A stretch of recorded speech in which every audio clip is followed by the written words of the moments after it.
And hey, my man Sim Singer, yes, Sim Singer, the show is going to start today. So bow. Just want to let you know.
Knicks family, what's popping with you? It's your boy.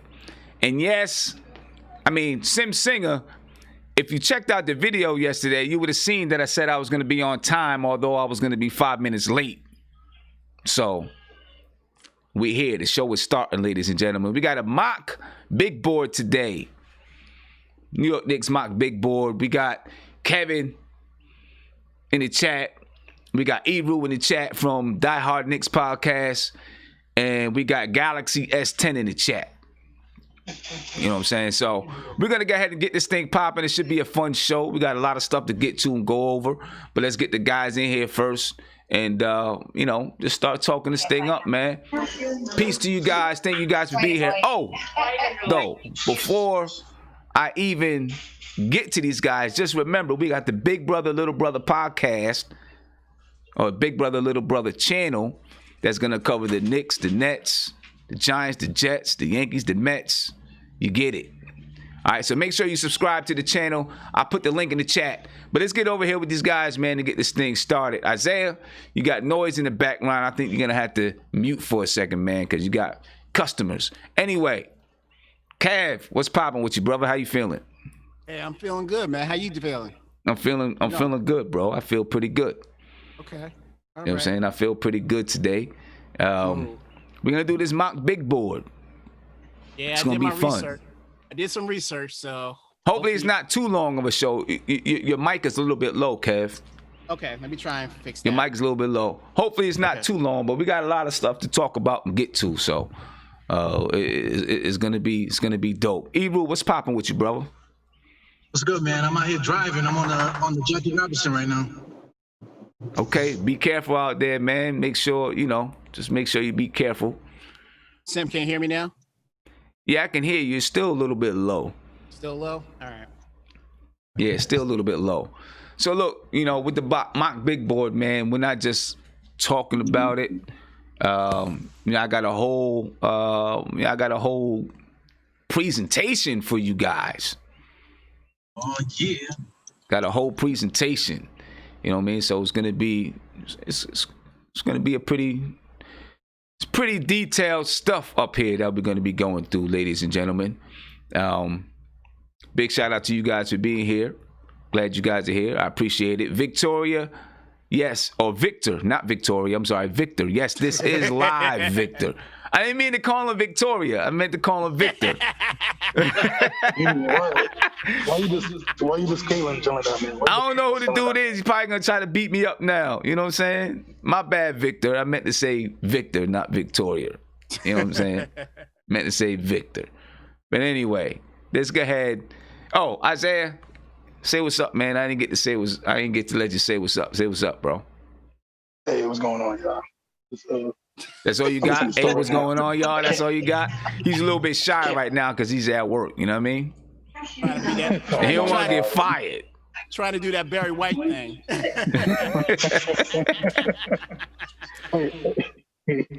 Y'all stupid, man. Yeah. So look, before we even get started though, we're doing a mock big board. Excuse me. We're doing a mock big board, obviously, because the the draft to be coming up, but we thought the draft was going to be coming up next month. Now it's not coming up until, man, I mean, we're not having a draft now until sometime in November, man. Right? We're not having a draft until November, and then we're not having the season. Doesn't look like the season is going to start until after January. I think they're going to push that back. I think they're going to, I believe that it'll start, by Christmas. I really do. I mean, they put that out there, but I think it's going to start by Christmas. I don't know, man. Everything that I'm reading, and yeah, Kev, it's still kind of low, bro. All right. Hey, Kev, you should have, Kev, this little guy don't come back in. Yeah, you might need to do something like that. Yeah, I mean, from everything that I'm reading, it's not going to start until, it's not going to start until after January. It could be around Martin Luther King's Day. They haven't ruled out February or March. I'm thinking March. It might just be March. I mean, that's crazy. I feel like they're doing that purposely because of the Knicks. That's why. They just want to stick it to us. Yo, the Knicks haven't played ball for 6 months. I'm telling you. You know what I'm saying? But next week they start that mini camp, right? They start a little mini camp next week. But man, so now the draft is getting pushed back again. Mark, what's going on, brother? What's going on, bro? How you feeling? I'm all right, man. I just got up from my nap, so I'm all right. We're doing a mock big board today, man. All right, let's get it cracking. Doing a mock big board. We're going to break this thing down, talk about players, have a couple arguments, whatever. However it is you want to do it, we can do it. It's going to go down. You know what I'm saying? Of course, we're going to start off. Let's start off with this. All right, we're going to start off with this just so that everybody, knows our positioning as far as the draft is concerned. In case anybody here does not know our positioning. Here's our positioning, ladies and gentlemen. Our 2020 draft picks. We got the 8th pick. But, Mark, I'm telling you, that 8th pick is going to be money this year. Let me tell you why, Mark. Hold on. Let me tell you why it's going to be money this year. Because you wasn't here the last show, so I'm going to tell you why it's going to be money this year. Right? When we were doing the draft, when we were doing the lottery show, if you remember, I came on and I was like, we got 8 minutes. 8 minutes until the lottery. You remember that? 8 minutes. I said, we got 8 minutes. Right? Evergreen's son had a jersey on. What number was his jersey? Number 8. And then RJ Barrett received the 8th spot in the Rookie of the Year voting. Bam. That's 3 right there. That's a trilogy. Money in the bank, bro. Money in the bank. It's money in the bank. This 8th pick is going to do us wonders. So look, for 2020 draft picks, we got the 8th pick. That's our pick. We got the 27th pick from the Clippers and the 38th pick from the Charlotte Hornets. All right, so we got two picks in the first round. And then we got that second round pick. You know what I mean? So that's where we are as far as the picks are concerned. That's where we are. All right. So Mark, I think your sound went a little bit low too. So you might need to. Hey, can you hear me now? It's a little better, Kev. It's a little better. Okay. All right. Great. So those are our picks. That's the picks, man. The 8th pick, 27th pick, the 38th pick. That's our picks for this year's draft. I know there's a lot of people that's not happy about that 8th pick, but based on what happened on the show that day, yeah, I think it's money in the bank, Mark. I'm telling you, I think it's money in the bank. I think it's gonna happen. Yo, what's up, Mark? Those 3 things lined up. They lined up perfectly, bro. They lined up perfectly. I think it's gonna happen. Listen, 8. You know what's so crazy? Why it's like it's like I'm glad that we got number 8 because we went up 2 spots. I would have been glad with 6, but we don't. It's not emphasized. Like this pick ain't emphasized like how the other 2 picks was. Like how the other 2 pick. Like how the year when we drafted Frank pick was. And I think it was the Frank pick when we drafted 8. Oh yeah, that pick was more emphasized. That was supposed to be a so monster. It won't seem, So whatever player that we draft, Knicks fans won't look at him as this super potential type of a player. Whatever that player tends to be, it's like, okay, we took a whiff on that player. It is what it is. So the emphasis on this pick is like I'm cool because we're not bringing that hype that normal Knicks fans normally brings to the picks. Absolutely. Like we did a year ago. Yep. So I say, we're good. We're good. But I'm okay with it. But still more. Well, you got to be okay with. We already got the pick, Right. So it is what it is. Ain't nothing we can do about it. You got to be okay with it. Ain't nothing you can do about it. So it's like, it's not like before when we were trying to figure out, I hope we don't land number 8. I hope we don't. But now we got to live with what we got to live with. So, like I said, we shouldn't hype this pick. This pick shouldn't be hyped. So you Knicks fans shouldn't be extra about this pick. Whoever we pick or whoever they pick, it is what it is. Just don't look at this player as some next generation type of player. Just look at him as a piece of the team. That's it. But I'm I'm hyping it up though. But I'm hyping it up because hold on. Because I think we got. I'm hyping it up. There's one player. No. There's one player I might hype. So okay, who's let's that? do it. Let's do it. Sam. Well, I got a few that I'm hyped on. I just wanted to say this. Go ahead. Like this.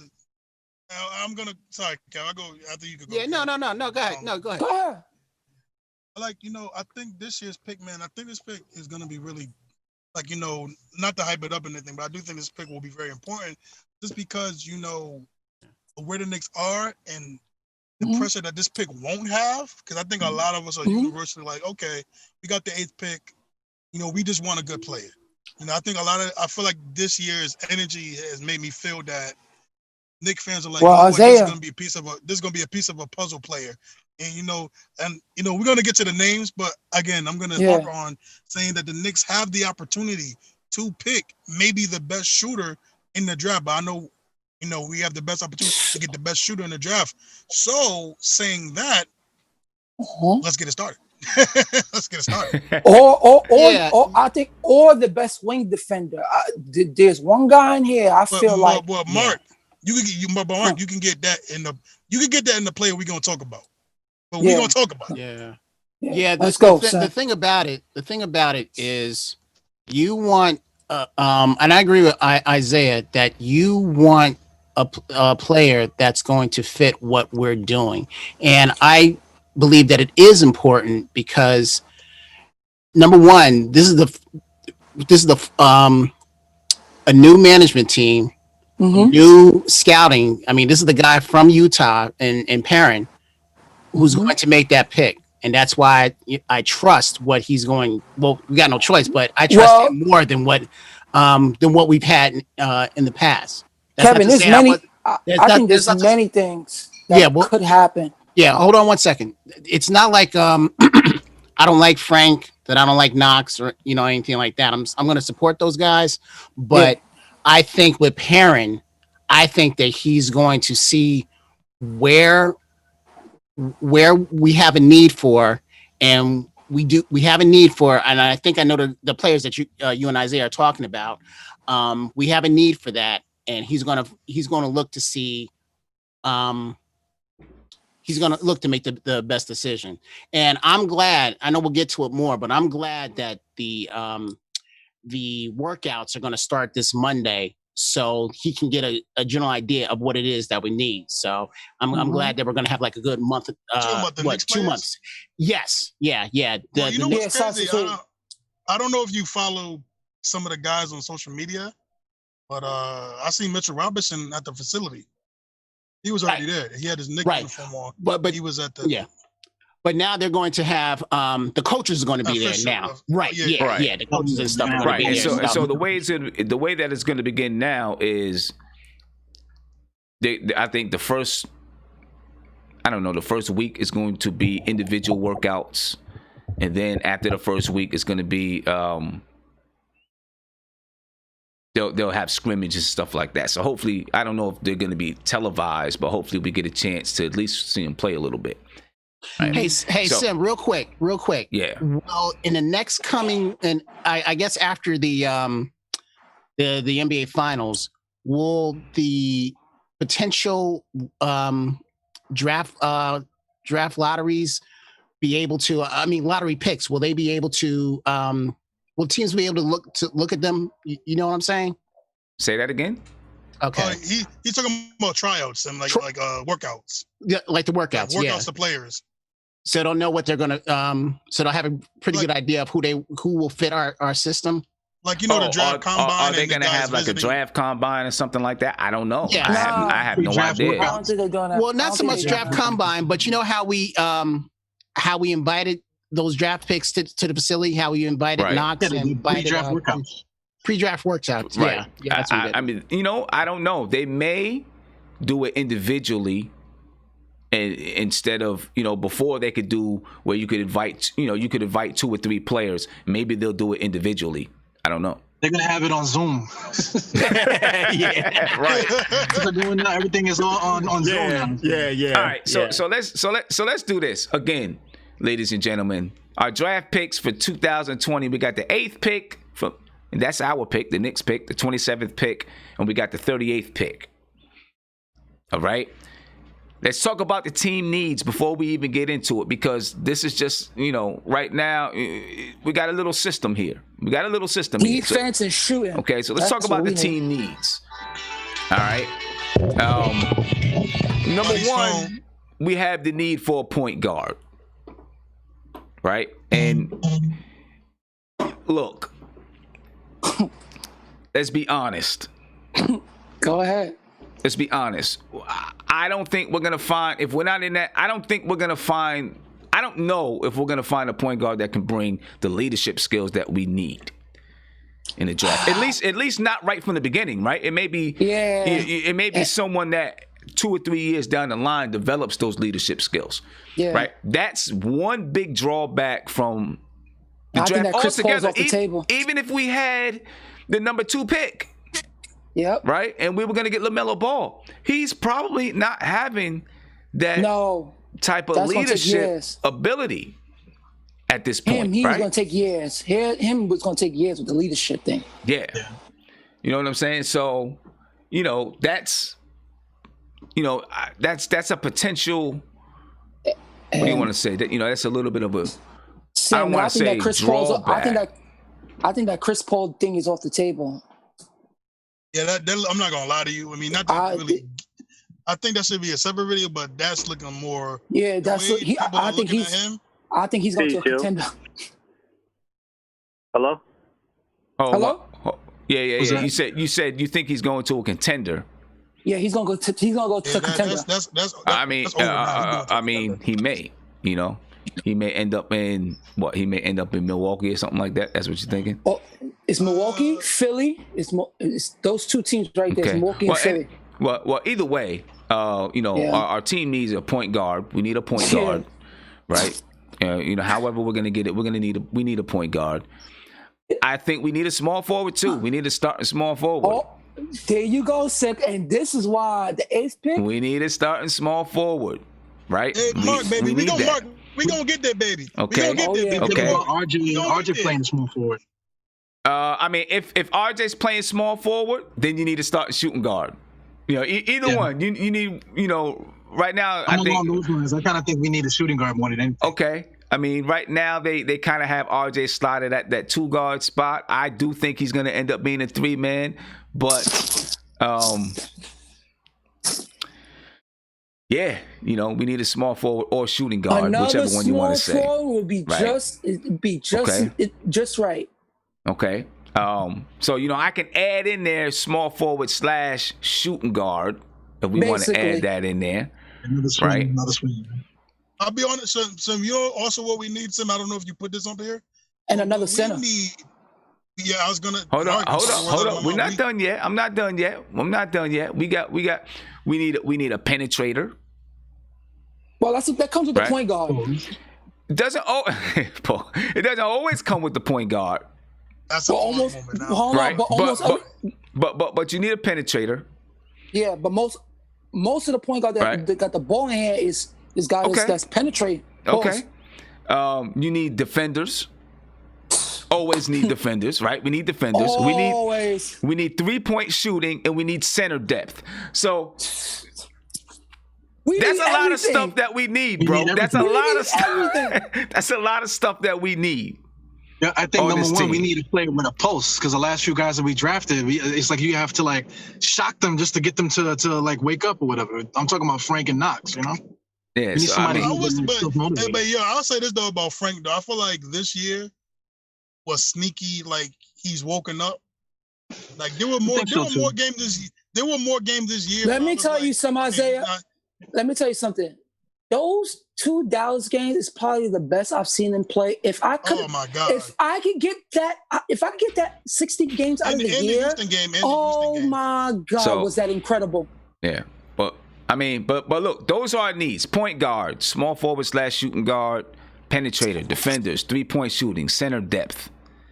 Man, Right? we need the We need house. all of that. So, but this is what I've done. The players that I have on this list here are Go players ahead. that I think maybe there's a couple of them that you probably wouldn't take with the 8th pick, right? But See, not to stop you. But hold on. Players that you figure, okay, maybe they would be worth the 8th pick. I'm gonna do another one of these later on where we talk about players from 10 on down to 27. Okay, so when we're looking at these players, people are gonna say, "Oh, maybe you left this player out, that player out," and maybe there's a couple that I can add in there. All right, all right. I've So only those got- are our team needs. Only got 3. A lot of stuff, man. We got a lot of stuff. So let's take a look at some guys that's probably on the board. Right at point guard, you got Tyrese Halliburton. Let's just cross off Cole Anthony before we Okay. start Hold this. up. Let's cross him out. Can we- Let's cross him out. Why? Please. Because Sam, I just feel like that's like another Trey Burke in the making. And listen. Listen, let's I'm not just- a fan go of ahead. him. I'm not a fan of him Go either. ahead. But we're Go not gonna ahead, cross Sam. him out yet. Yeah, All right? go ahead, Sam. You got Hey, Killian hey, Hayes. but You got Sam, Killian real- Hayes. So Hey, Sam, so okay. hold on one I second. just want to ask one question. When do you think LaMelo Ball will be off the board? By 2? By He's 2 a or top 3. 3 pick. By 2 or 3. By 2 or 3? So that's what I wanted to get to before. I should have said this in the beginning. I canceled out no LaMelo Ball. Yeah, All cancel right. him out. No James Wiseman. Yeah. Cancel those 3 out, Sam. And those 3 yeah. guys are canceled out. I'm Yeah, not canceled. even adding those 3 guys. What's the other dude? What? Anthony Edwards. Anthony Danny- Edwards. So Danny? Anthony Yeah. Edwards, LaMelo Ball, James Wiseman. I'm not even putting them on this board because I'm assuming. Because here's my assumption. My assumption is that if one of those 3 are available, which way they will not be, but my assumption is that if one of those 3 are available, the Knicks would take them. Oh, you damn right. Okay. I would. Absolutely. If Absolutely. somehow, some way, one of those 3 are available at 8, the Knicks will take them. Okay. But Yeah, I think it's across the board, across the league. yeah, that's across the absolutely. league. Right, exactly, across the league. So I just canceled those guys out. Everyone else, I think, we don't know. They could be there at 8. They may not be there at 8. We don't know what people are going to do. How about the guy from Israel? That guy from Israel. Well, right now I'm doing point guards. Oh, you doing point guards? Okay. I'm All doing right, point I'm done. guards. I'm doing Okay. point guards right now. We're gonna get to, all of these guys here. All right, so Okay. on the board right now we got Tyrese Halliburton. We got Killian Hayes. All right, we're gonna break these guys down. All right. We got Kira Lewis Jr. You got Cole Anthony. Go look at my Carol Lewis video, right. please. Shout out to the plug. And I threw RJ Hampton in there. Yeah, he's Although, a C. I threw him in there. No, Sim, I think he's a sneaky one. He's sneaky. I He's threw him sneaky. in there. He's got a lot. He's got a lot to work on, but I threw him in there. From the Well, I shooting think he's guard sneaky. position, I threw in there Devin Vassell, Yeah. Tyrese Maxey. All right, small forward, I threw in there Denny Edvia, Sam, you forgot one more kid on that Isaac shooting guard, Aaron Okoro. Naismith. Aaron Naismith, but I'm thinking he might be lower. I don't know if I don't think Tyrese Maxey is going to be going at 8 either, but No, I don't think so Okay, either. No, he's not. And He's not. Aaron Naismith, I don't think would go that high either. He's Right, not going right, high, but I think his game is a little higher. Okay, It should be drafted a little higher. But like I said, we're gonna after doing this, we're gonna go and do another. I'm gonna do another mock big board that's like 10 through 27 or something like that. Okay. Right, and then small forward, I also got Sadiq Bey. That's probably my bias because I like the kid. He's the best shooter in this draft to me. I don't care what nobody say. Power forward, Obi Toppin. Oh, speaking of him, I was in West 4th on Wednesday playing ball with him. Okay. All He right. got chicken. That's what's up. He got chicken. Stay away from him. He got chicken legs. Precious Achiuwa, however you say his name. I like Precious, man. He's one of my favorite guys. Patrick Williams. Talking about Biombo. I like Patrick Williams. I feel like Patrick Williams, he's not going to be a star or anything like that, but he's going to be one of those. He's going to be one of those Robert Covington type of guys or something like that, I feel like. One of those type of guys. Specialists. You got Jaden McDaniels. And then another guy I'm throwing in there just because I think this kid has a lot of talent. Oh, I'm sorry. Jaden McDaniels is the kid that I think has a lot of talent. Yes, he has a lot of talent. He's raw, super duper raw, but he has a lot of talent. But and then, Sam, you cannot teach what he got. Yeah, he's got a lot of talent. And then Jalen Smith, right? So at the power forward spots, Obi Toppin, Precious, Patrick Williams, Jaden McDaniels, young guy that has a lot of talent, very young, very skinny. He's a freshman. We're going to look at some of this stuff, Jalen Smith. And then at center, I really only got one guy that I figured would go in the top 8. Yeah, I know who you're talking about. I think he could. Yeah, he could defend right now. Kongwu. This is an NBA defender now. So those are the guys that we're gonna kind of look at today, ladies and gentlemen. And I think LSU. I think. Yeah, I know people are gonna say, "Oh, you should add this person, that person, in the other thing, and all of that." I get it. It's cool. I understand. But these are what we're gonna look at today. Hey, Dude, we're gonna be here all day if you do that.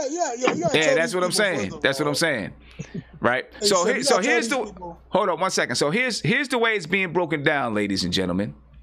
Right. So you see the guys that I have on the board. Now I'm gonna go position by position, and there's certain things in each position that you want in a point guard, that you want in your shooting guard, you want in your small forward, and I have them up on the board, and then we're gonna mark off.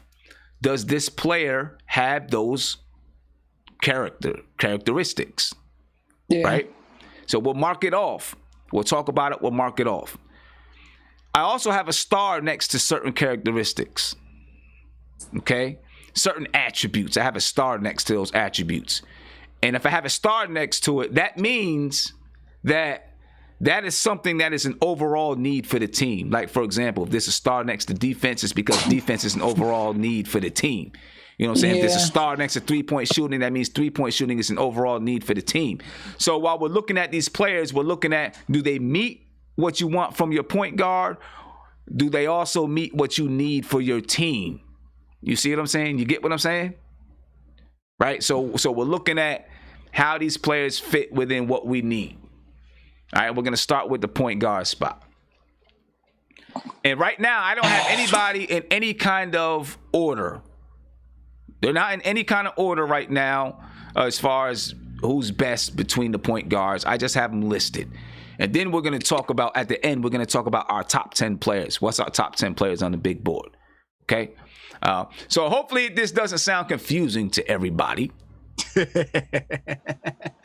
Hopefully it doesn't sound confusing to everybody and it makes sense. If not, just let me know.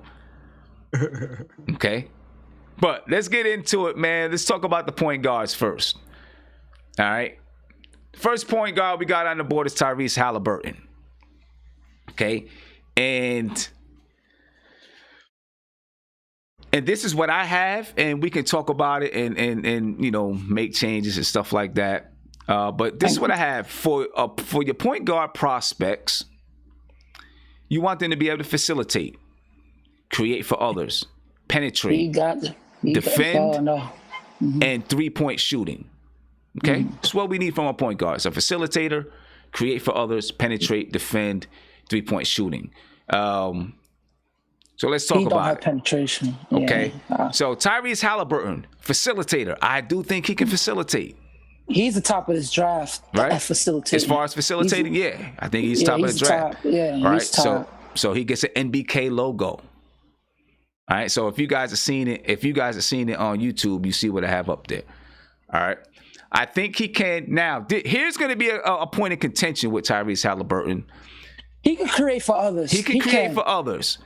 That does not necessarily mean penetrate. No, it's about putting your players in position to. Exactly. Isn't that what you want your point guard to do? Is penetrate? Yes, and so that's one thing that we he doesn't do. Okay. Right. That's and that is one of the things we want. But he's not a penetrator, but he can create for others. He does not penetrate. He's not a penetrator. Not at all. Right. So that's something that is a team need. Right. But he can defend. Yeah. His IQ is there, and for that weird shot, it does go in, man. It does go in. And he's a 3-point shooter. So for the point guard needs, he meets 4 of the 5 areas. What's his 3-point percentage? He's It's 40%. 3-point percentage. So let's take a look at that real quick. Tyrese Halliburton, looking at Tyrese Halliburton, he shoots 41.9% from 3. Okay, listen. Here's the strengths. He has excellent vision and passer. He's smart, crafty. He's a good facilitator. He's an efficient scorer. He's active. He plays defense. He's very cool-headed. Seems unflustered to me. He's very modest when it comes to scoring. Yeah. Like he's not he's very modest. Yeah. He's not someone that's gonna score on every position. He's gonna pick his points. So he's modest when it comes to scoring. Yeah. Now he has a thin, wiry type of frame, right? I think he's like 185, 175, Yeah, he's 185. 6'5", 185. Yeah, Yep. so It's light. The question is, can he play against strong guards? Right? Can he defend against strong guards? Can he beat strong guards to the basket because he's thin, wiry. He's not really explosive. He don't got the speed. Yeah, he don't got the speed. Yeah, I could see the guy I could see Fox, just running circles around him. When Fox gets the steal, he's not going to be able to catch up with him. I mean, You gotta remember one thing, though, Kev. He is very lanky, and so it's not even about speed. It's about him with his length and everything like that. Yeah, but sometimes when speed and when a point guard got speed and power, your length don't have nothing to do with that. When that point guard want to get to his spot, and he's that quick and that powerful to get there, he's gonna get there. So sometimes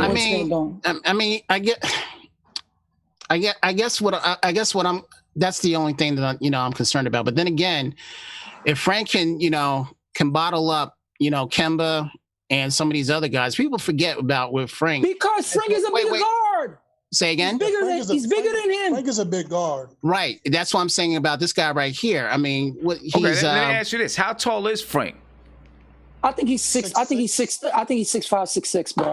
Because originally we thought that Frank was 6'7". Now they did the new, we thought he was 6'6", 6'7", right? So he probably like 6'5", and then 6'6". when you look at, if you go on NBA.com, they talk about 6'4". Yeah. I don't think he's 6'4". Yeah. I think he's about 6'5", bro. So I don't know. But anyway, I guess with Halliburton, I think it's probably going to take about a couple of years for him to add on some weight and then be that guard that we envision him to be. So all right. No, I think he's gonna be a serviceable player. A common theme for a lot of these point guards in this year's draft is they got to put on weight. A lot of these guards. Yeah, I agree. I mean, they're young. That's what's they're young. Of course, any young player needs to put on weight. Any young player. They're all they're all young. All right, so now let's go to. So that's Tyrese Halliburton. Yeah, the way y'all talking, I wouldn't mind if we got him. I wouldn't mind. I don't mind Tyrese Halliburton. Yeah. I don't. I don't mind Tyrese Halliburton. Okay. It's not something to call your mom about, though. I know.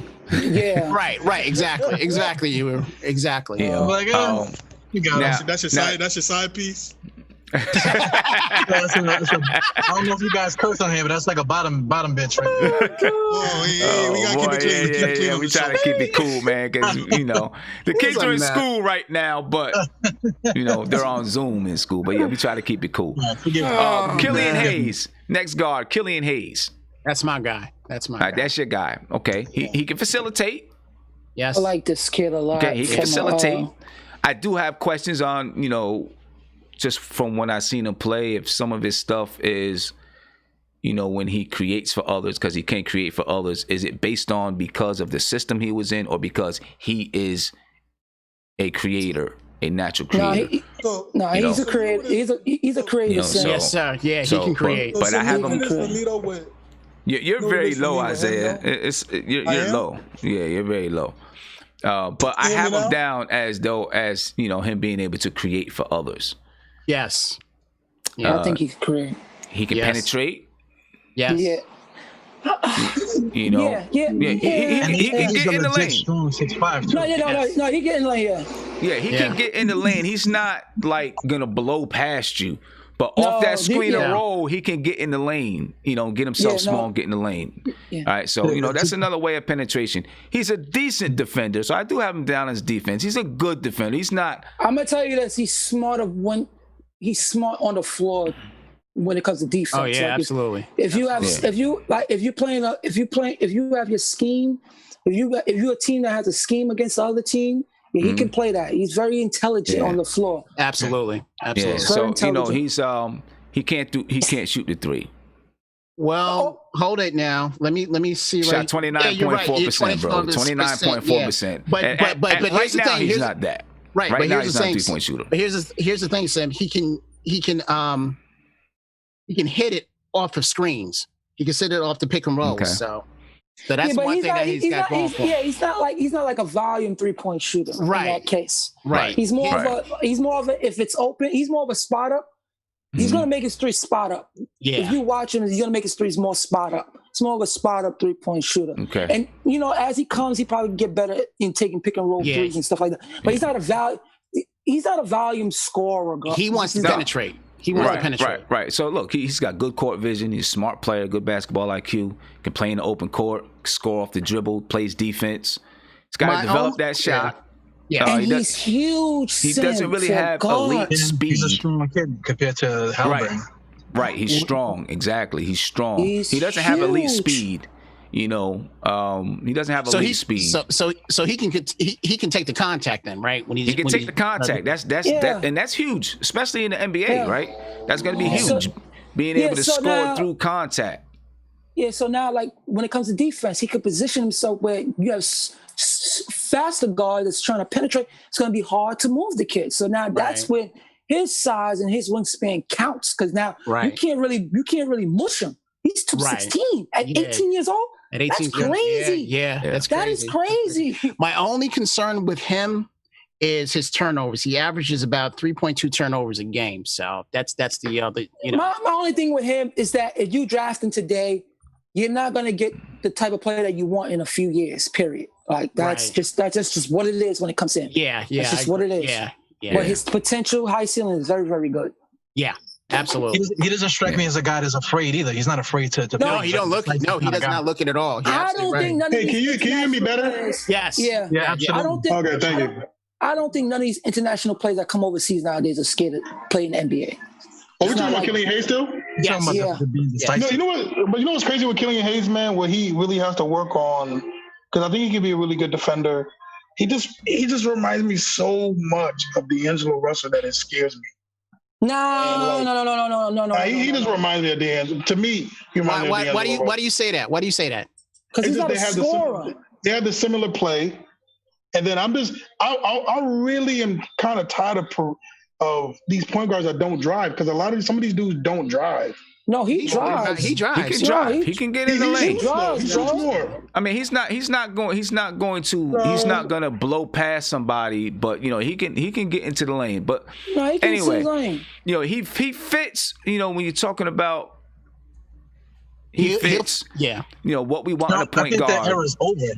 That the era of the point guard where everybody was taking it to the basket. I kind of think that era's over. Everybody wants to step back.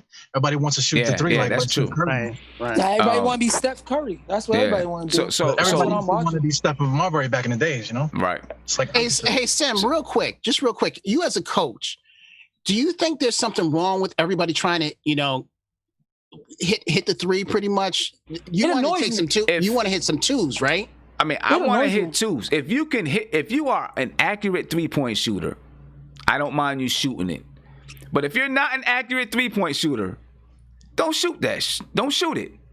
Go ahead, You know what I'm Sam. saying? Don't Go shoot ahead, it unless you're wide open. You know what I mean? I don't want an inaccurate 3-point shooter just launching 3-point shots all crazy. You know what I'm saying? Right. If you can hit them and you're accurate, then I want you to shoot it. But I want them to be good shots. Like my players, I'm always like, you can shoot all you want. I don't care if you shoot 50 shots.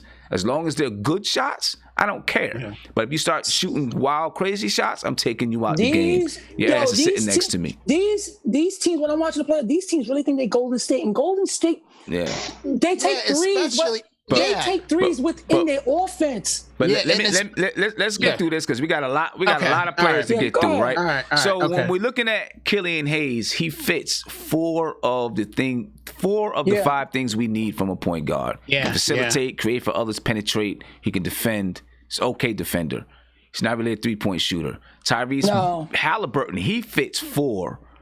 Yeah. Right? He can facilitate, create for others. He doesn't really penetrate, but he can defend and he can shoot the 3. Sam, you ever seen a shot close up? You ever seen a shot close up? Yeah. Well, not close up, but I've seen it and zoomed in.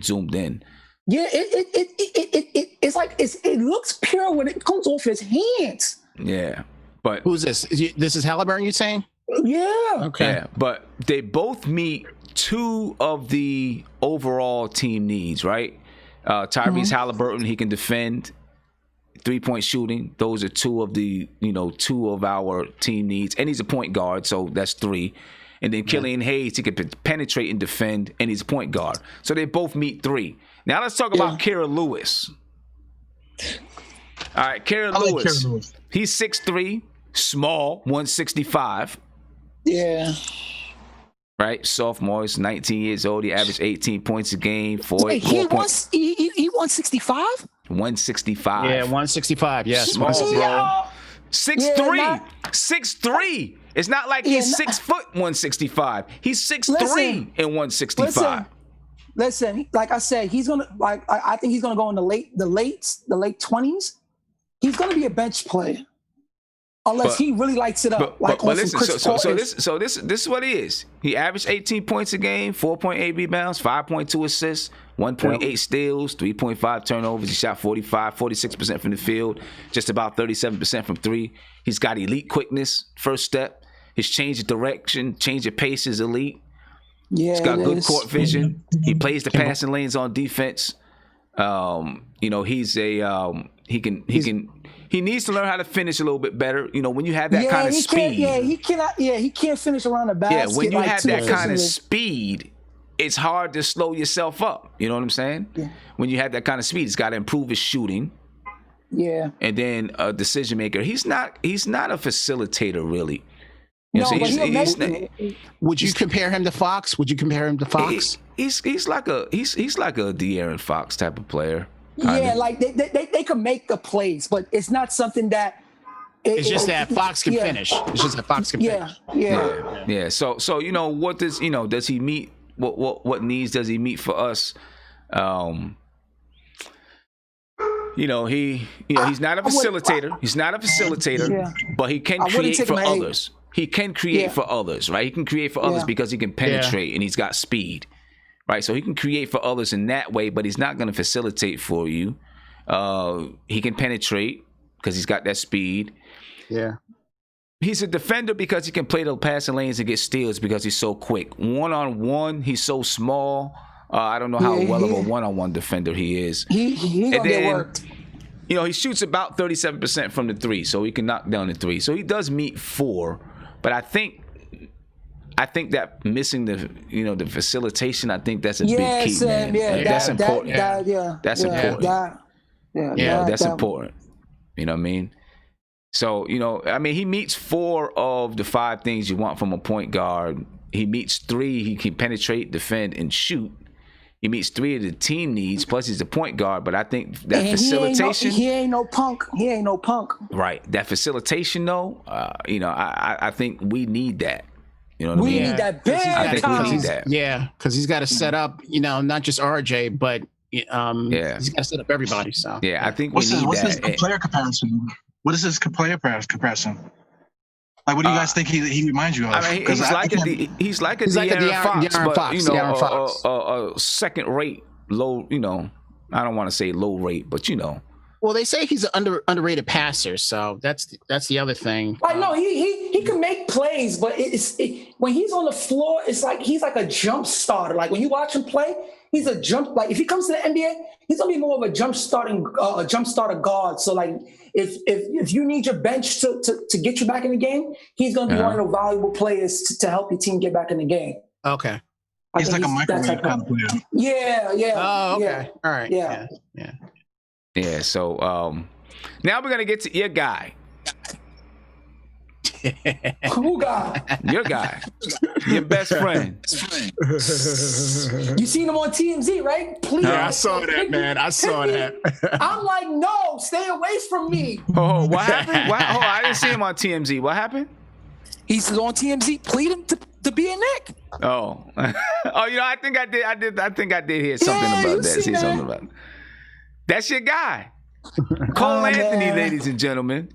Man. Another Brandon Jennings that wanted to be a Mark's Knick. guy. This is Mark's guy right here. Cole Anthony, ladies and gentlemen, went to North Carolina.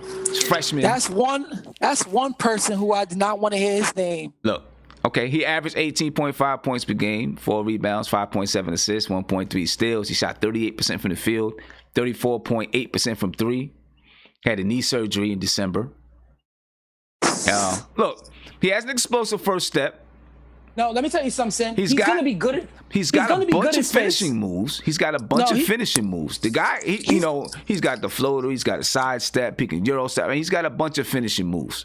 Give him that. This guy is a scorer. He's a scorer, especially now. And the thing is, right, you can't really blame him for North Carolina because the way how college play defense. I think in the NBA, you give him the open space, he's going to be good. But do I want him as my point guard? No. It's two different things. He's a ball handler. He can handle the rock. He can get small. He's a decent defender. He can play the lanes. He's got good footwork. He's definitely a volume shooter. Yeah, low efficiency. The right? Low efficiency. Bad shot selection sometimes. Yeah. But he's young. He's 19. He can be turnover prone. And then the question is, for me, is he a starting point guard in the NBA? See, and that's look. I don't know. Right? I don't know. Is he a starting point guard in the NBA? He probably could start for someone else, but not for the Knicks. That's just my preference. I just think there's better players. Could he start for Utah? Because they're probably the only ones that No, I think that no. I don't think. I mean, you got him and Spider Mitchell on the floor together. Like they replicate each other. So small. Yeah, your backcourt's small. Number one, and they both need the ball in their hand to an extent. So it's no. So here's the work. Yeah. So here's the thing. Looking at all the teams in the NBA right now, it seems like other than us, it seems like everybody's starting point guard position is it's probably maybe Detroit, but Detroit's going to pick before us, and I know they're not probably going to take him either. So, yeah. Who are we talking about? Who are we talking about? We're talking about Cole Anthony. Can he start for NBA? Can you see him starting for an NBA team?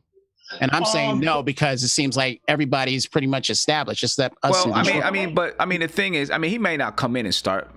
A lot of these point guards, besides LaMelo Ball, and LaMelo Ball might not even come in and start. Depending on who if he's drafted by, if LaMelo Ball is drafted by the Golden State Warriors, he's not coming in and starting. And that's the reason why he really wanted us. That's the reason why LaMelo really wants us. There's a lot of these point guards that may not come in and start, but in the future they may be starters. Sam, I'm gonna be completely honest with you, Sam. There's about 2 to 3 players that will really piss me off if we get them at 8. And Cole Anthony It's one of Never them. one of my little play that would give me pissed off. And Why we think is that about it. though? What's the reason behind that? Because I said all that he's pretty fierce. He's probably one of the fiercest players in the whole. No, he is the fiercest guard in here. But okay, He's fierce. He's fierce. No it's doubt like- about it. you remember how good Trey Burke was in college? Mhm. Like they Yeah. played the exact way, and I'm just. And he might just end afraid up of- being a Trey Burke. Yes, I hate to say it. like, He and- might end That's a up being a great Trey analogy. Burke type of guy. Yes, That's a it good has. It's not like his high ceilings like Derrick Rose, because he kind of the way how he plays, like the feel, he kind of play like Derrick Rose. When he get to the basket, like he wants to get to the basket, but it's just no. He just reminds me a lot of Trey Burke. The thing And is you that he's cannot- bigger than Trey Burke, so he might be Yeah, more he's a little effective too, bigger. right? Yeah, Because he's a he's little bigger. bigger. He's bigger than Trey Burke. Trey Burke is very small. I mean, he's I just gotta 6'2". say, Cole Anthony yeah, is I just 6'2". gotta Trey say- Burke is what, 6 foot? yeah, Barely. he probably like 6 foot. Yeah, 6 foot. I'm saying But barely he 6 was, foot. He was a player in college, and like when you look at their game, they're good mid-range shooters. They get Yeah. to the basket. It's just like, So- all right, So let's look at what he brings to the table. I mean, we looked at what he brings to the table, but does he fit what we need in a point guard? He's not a facilitator. So he's not a facilitator. It's like almost drafting DSJ again. That's how I feel about it. Yeah. literally. Almost. He's not a Literally. facilitator. He can create for others because Yeah. he can be so attacking that he creates for others. He obviously Yeah, can he's penetrate. He's another He can microwave. defend. He's a good defender. And Could Let he me defend take- Trey Young? let me Could take he this one defend- back. He's a good Yeah, defender. yeah. I think No, so. he- He's a yeah, good no. defender. He's He can not. play. He's not really a 3-point shooter. He shoots like 34% from three. So it's not like he can't become a 3-point shooter. I just think, You know. like you can't. It's hard to judge him because that North Carolina team, it really dumbs down players with potential, man. Like Right. it's really hard to grade him, but I just don't want him for the Knicks. Yeah. So basically, really he should, good. basically he should have played for Duke if it was all that, then, right?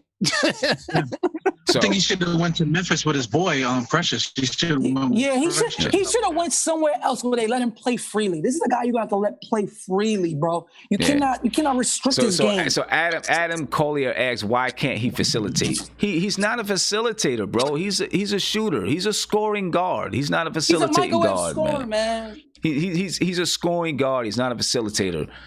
You know, you're not gonna bring him in to be your lead point guard, in my opinion. Yeah, he's not looking to make he's someone not else that better kind of other guy. than himself. He gets 5.7 assists or something like that because he is kind of ferocious. penetrator. You know, he can Yeah, he's a penetrate. penetrator. You know what I'm saying? That's not really facilitating.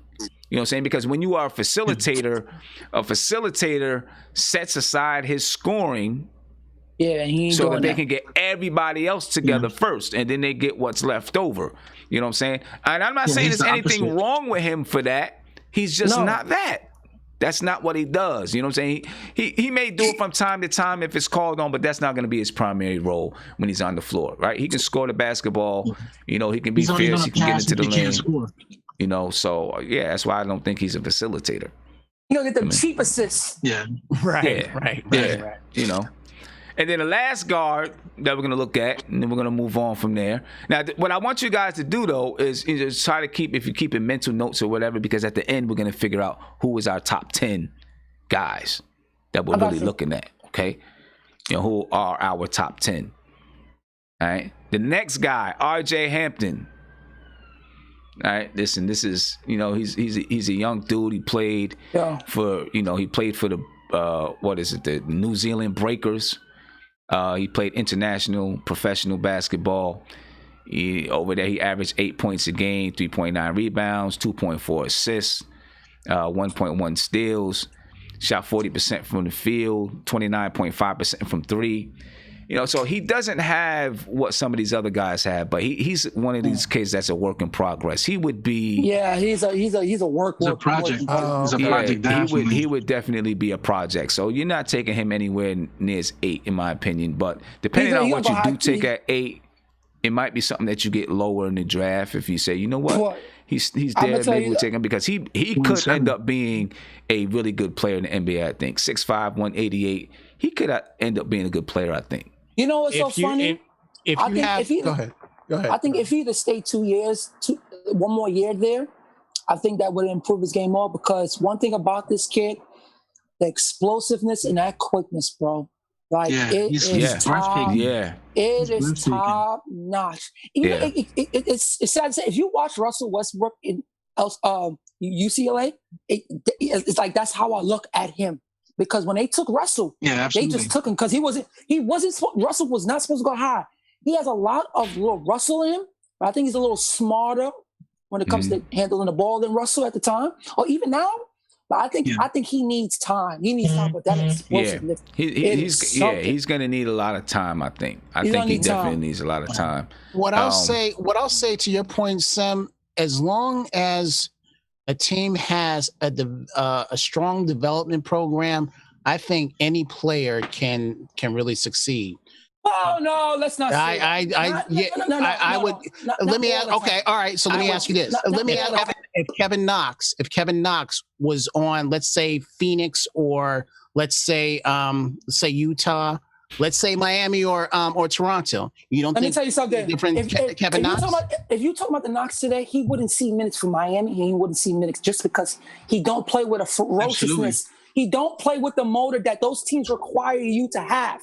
So when teams he would be in the G League and never be seen again. He will the G League, or he'll probably be on the bench. And the only reason why he's playing for us because we don't have a team. It's a big difference. I'm telling you. So you're saying that Toronto's and Miami's their development is crap then, right? Is that what you're saying? No, I'm not saying it, but they have players that. So why wouldn't so again, why you're saying his motor? You don't think Pat Riley wouldn't get his motor? Pat Riley and Spoelstra and all them wouldn't get his motor up. You don't. Let me tell you why. Let me tell you why. Because I think Jimmy Butler said it. No, Iguodala said it. Miami only go for players that plays a certain type of way. Okay, a certain type of way. If you don't come to this team with a motor, they're not even looking at you. They're looking for a specific type of players. Knox do not fit their mold whatsoever. But I'm asking. You also got 14 other guys on the roster, so you got 14 guys. Let's get to that conversation later because we got a lot of players to get through. Let's get through these players. Right. I do want to get to a super chat. And Joshua, I told I replied to you in the chat. Thank you for the super chat. You got to use the Zoom. You got the Zoom link so you can use that. Uptown Twan, he said in response to Cole Anthony, he said, so Dame is a facilitator. And he said, so is Dame a facilitator? And would you take Dame on the Knicks with this current team? No, I just said right? But Dame obviously is a different Dame is a different player. And let's put it like this. If I have Damian Lillard on the team, right, then the person that I have next to him, the person that I'm going to have next to him is going to be a facilitator. Kind of like with Donovan Mitchell, you have a facilitator next to him. Yeah. You know what I'm saying? You have someone who will facilitate next to Donovan Mitchell so that Donovan Mitchell can do what he does, regardless of the size. You know what I'm saying? And secondly, I don't think Cole Anthony is going to be Damian Lillard. Not even that scoring prowess is right? Not even close. I don't think he's Damian Lillard. So, that's how I am with that there. But anyway, let's go ahead and break down R.J. Hampton real quick with the things that he all brings to the table. He can facilitate. He can create for others. He can penetrate to the basket. Yes, he can. He's not really he's not a defender right now because he's too small. And he's not a three-point shooter. And even those things there, he still has to develop those things. So when you look at it, he meets a couple of things that he obviously meets the penetration that we need. You know what, too, Sim? But the 2 guards, the 2-point guards that meet what we need the most are Tyrese Halliburton and Killian Hayes. You know what I'm saying? So, you have to figure out, okay, which one of those 2 guys do you like the most? So just kind of think about that as we're figuring out what we're going to put down in our top 10. All right, now let's get to shooting guards. Right, and I know. Hey, Sim, can we say what's the name for last though? What's the name? You save yourself for last, though. Let's save yourself for last. Why? Because we all know. Come on now. Listen, what is up with you? What is up with this brother, man? I don't know. Like, say what's his name for last? Like, Let's save yourself like for that. why He would he sounds like save that. him for last though? He sounds like that Because- Vanessa Williams song, saving the best for last. I don't know that song, old nigga. This man already got a man crush on him. Oh, here we He go. already got a man crush on him. I know you're not talking. I know you're not talking. I say, you should have just let it go, man. You should have just let it go. I'm not letting him slide with this one because he can't talk.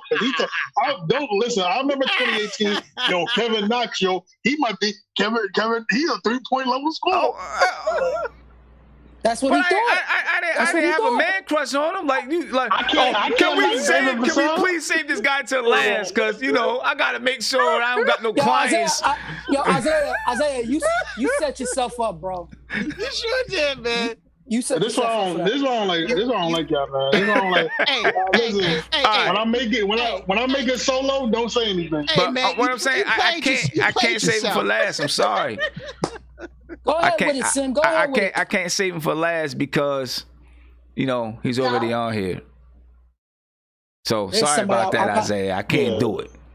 And I ain't gonna hold you. He All might right. not even be my pick. I can't do it. So let's go ahead and let's get into these guys, man. Go ahead, Sim. We're gonna start off with Devin Vassell. And I know I hate y'all so much. I know it's all good. It's all good. But I have it set up in a certain way. I can't change it now just because you want it to change. I can't change it because the system won't let me change it because I have it set up a certain way. So Sim, whatever. Sim, he has a show to do it. It's your show. Go ahead. Yeah, exactly. Devin Vassell, ladies and gentlemen, he's 6'7", he's 195. Isaiah, sophomore, 19 years old. He averaged 12.7 points per game, 5.1 rebounds per game, 1.6 assists, 1.4 steals. He shot 49% from the field, 41.5% from three. He's a good shooter, a good on-ball defender, a good help defender. He is. He's got to develop some strength. He doesn't have a lot of scoring versatility, No. right? Because he's a three-point shooter. He's a line. He needs to learn. He needs to learn how to handle the ball. In areas of development, we have now known to gamble, but I don't look at that as much of an area of development or weakness at some places because you got to he teach doesn't everybody gamble, else. though. Sometimes he does, but you got to teach. No. You got to teach your other players. Listen, he may gamble, so when he gambles, be ready to help. That's it. Oh yeah. You know what I'm saying? No, he's gonna do it. But when I watch him, he takes it upon himself to go 1-on-1. Like he will take that challenge, bro. Exactly. Yeah. Exactly. He will take that challenge. Exactly. Like he's gonna gamble though. He's gonna gamble, but still. But I'm talking gambling on defense. I'm talking about defense. I'm talking about It's gonna defense. yeah. Oh yeah. I'm not really Okay. talking about offense. I'm talking about defense. Okay. Gambling on defense. You know what I mean? And I don't mind people who gamble on defense. You just make No, sure I that don't. you just make sure that you got, guys that are going to back them up. You know what I mean? Right. Right. Yeah. Court awareness from the rest of the team. Yeah. Defensive awareness from the other team. They know, listen, he fits, he can play small forward. Mm-hmm. Although he's not the kind, he's not he doesn't have a lot of offensive creativity or, or versatility. Let me say versatility. But you can play him at the 3. You can obviously play him at the 2. Yeah. You know what I mean? Now, Sim, and Mark, you think he could start for us? Right away. Yeah. Right away? I think he'd be a starter. I think he would be a starter. Bro, this kid's energy, I love it. Like when I watch him on the floor, like the dude energy just excites me. Like when you play with energy, bro, you can make yourself into a player. Period. And the dude could shoot. And he can defend. So he can start for us, for our team, for what it looks like. Yeah. Yeah, I definitely think that he would be a starter for this team. Let's look at the way thing, and somebody got it playing in the background. I think that's you, Josh. Oh God, You gotta Josh turn is it on- down, No, man. I'm You just gotta turn messing it with you. down. I'm messing with you. See Yo, that? Josh. Just like Isaiah number 2, come in, Hold on. making noise. Hold on. You know what I'm Yo, saying? hold on. Josh, shut My up. bad, y'all. My bad. Yo, Josh, What's happening? Stop you became disrespecting my Josh. favorite, Josh. No, Josh, you became my favorite because I watched the show from the other day. And I just appreciate you holding it down for me when I wasn't here. Because your points is just whatever, on point, man. bro. Aw, what is Mark talking Josh. about? I love you, Mark, Josh. what you talking about? Let me talk about Devin Vassell. I don't know what Mark is talking ahead. about. Love you, Josh. Love you, Josh. You the man. Devin You the man. Vassell, man. You I know, love him. and somebody I love still him. got something going on in the background. That's got to be Isaiah, Why it gotta be me? Because I'm black? huh? Because you're No, the because dumbest I'm one black. on the screen. Because you're the dumbest one on the Oh, screen. wow. All right, it finally comes out. It finally comes out. Jealousy, man. You know what I'm saying? I don't want to hear. I'm not trying to hear. Everybody taking orders. What you You know, that think stuff I in the work at background. I can hear all McDonald's? that in the background. You think I work at McDonald's? No, I can hear people. I don't know. Ordering a new cell phone, whatever they doing. You think I work at McDonald's? You know what I'm saying? You gotta keep that joint on mute, man. Because I can All hear right, the people. man. Listen, when y'all ready for me to talk about Devin Vassell, holla at me. Vassell.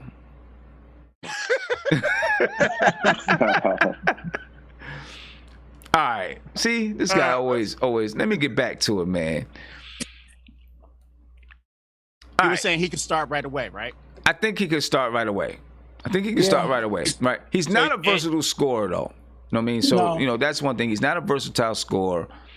He does meet a need as far as being a shooting guard, right? Because we do need, we need, like we said, we need a small forward or a shooting guard. He can move without the ball. I love shooting guards that move without the ball. You know what I'm saying? Can He run can off cut. screens, cut. He can cut. I love shooting guards that can do that. All right. He's not a penetrator. Right? He's not really gonna get the ball and penetrate to the basket.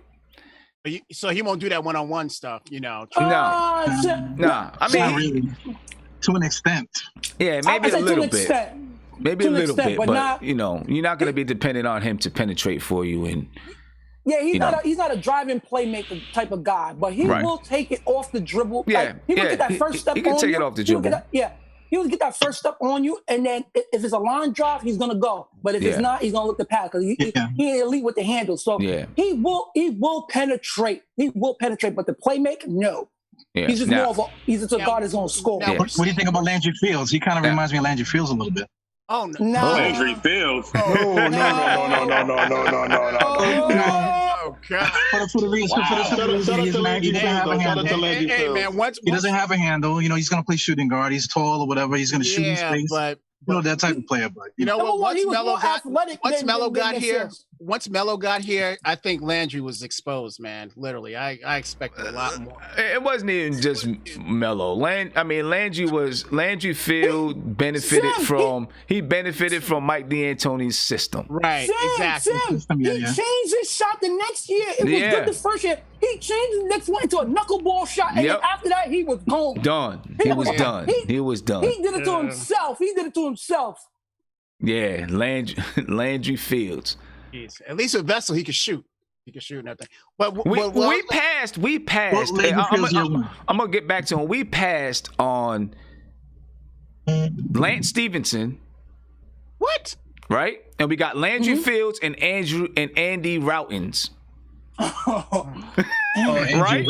We passed on Lance Stevenson, and Lance Stevenson ended up going to Indiana, and we took Landry Fields and Andy Routins. But hold on, Sam. That Lance Stevenson pick could have went two ways. Number one, he's from Brooklyn. Yeah, I You're know. gonna- I know. I know. You're gonna. He's not like upstairs. Upstairs in his head, he's not like at the time. He's not about like.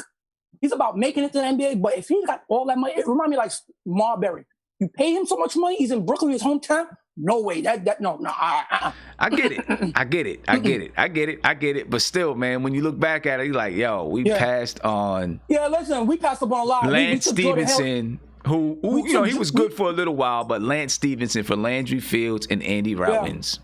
Yeah, but you rather would have took Steven, but we took Jordan Hill instead of DeRozan. Andrew Rollins was the killer. It could be more worse than that. couldn't be worse than that. You When we know, took Jordan so I Hill mean- over. Oh God, Jordan Hill. Jeez. What was that? Anyway. Oh yeah, we don't want to get into talk about depressive The past. past. Yeah, that was depressing. Yeah, and obviously he's a 3-point shooter, right? Yeah. The guy can shoot. He can defend. He can shoot. So he meets a couple of our needs: defense and shooting. Definitely meets that. How's his free throw percentage? His free throw percentage. Let me see. Yeah.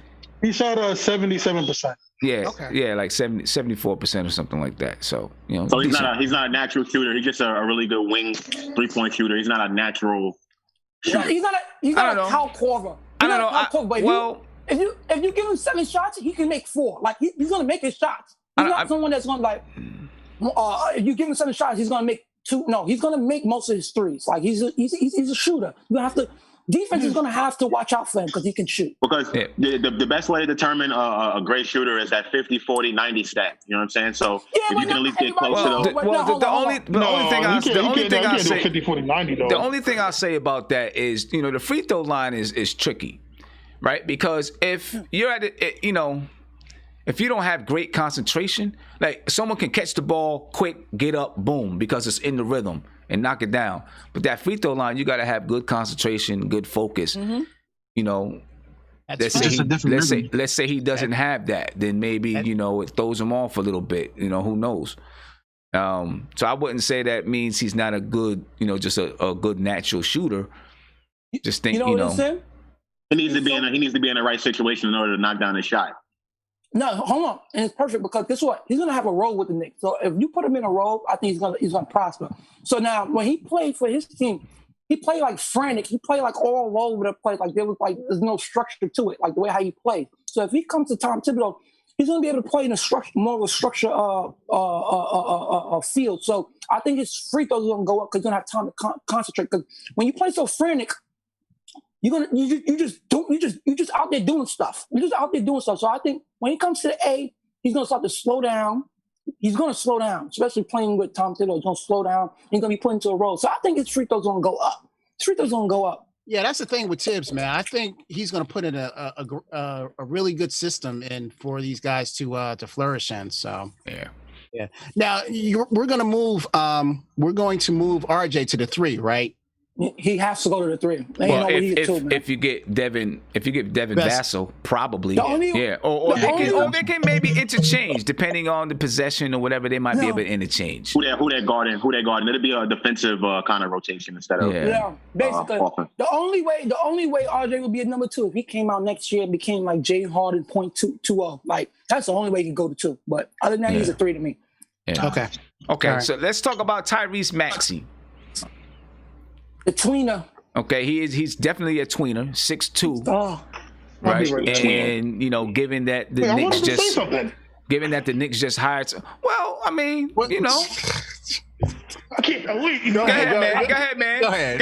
Get yours in. Go ahead. Tell us. Go ahead. And take off that mask, man. I can't hear you, dog. He can't take the mask off. He's at work, man.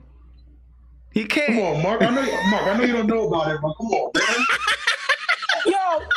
Honestly, listen, man. You people in these masks really irk me now. Like seriously, okay. He's at work, man. What you want him to do? Catch COVID-19 for Devin Vassell? You a Trump supporter, Mark? You a Trump supporter? Oh God! Hey, now he turned it off. Now he muted himself. Good. So see what I'm saying? Good. He wants us to hold up the whole show so he can talk about his man crush. Listen, go ahead, man. What you got to say? All I wanted to say was I believe, to me, Devin Vassell is my guy Vassell for the 8th pick. Just because. Vassell. Okay. There you go. No, me personally, man, I can't stand Kevin's laugh. That's what.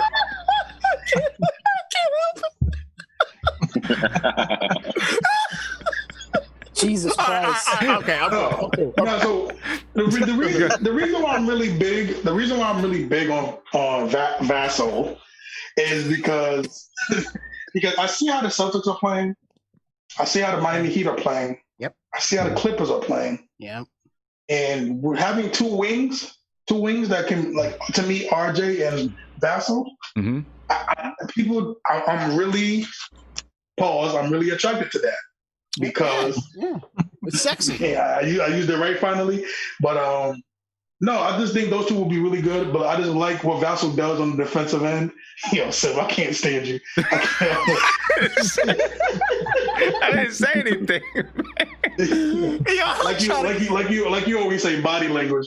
But no, so when it comes to Vassell, man, and RJ, I just think those two will be really good for each other. They will, especially Vassell when it comes to shooting, defending. And I'm telling you right now, we have a lineup of Mitch, RJ, Frank, and Vassell. That's a very good defensive lineup, in my opinion.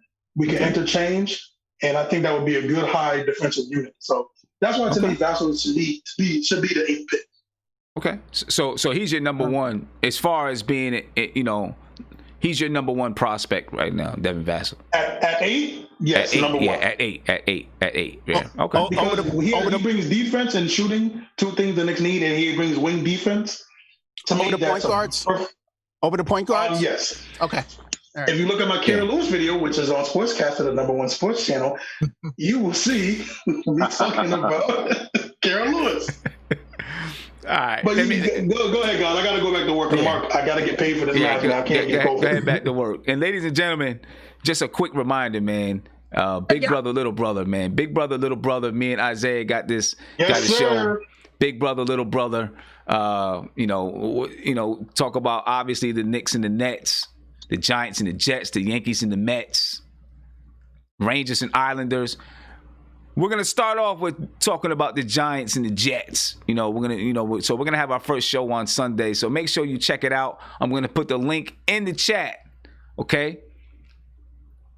Big brother, little brother. So subscribe to that channel, ladies and gentlemen. And it's gonna be a fun show. And we'll probably have the same crew on anyway, right? But just make sure that you guys subscribe to the channel. I'm putting the link in the chat right now, Big Brother, Little Brother, so you can go over there and subscribe and then come right back. I have my Pittsburgh jersey on. Show, man. Yeah. Kevin's gonna be on there with his Pittsburgh. I'm going down on Monday. I'm going down. Daniel Jones.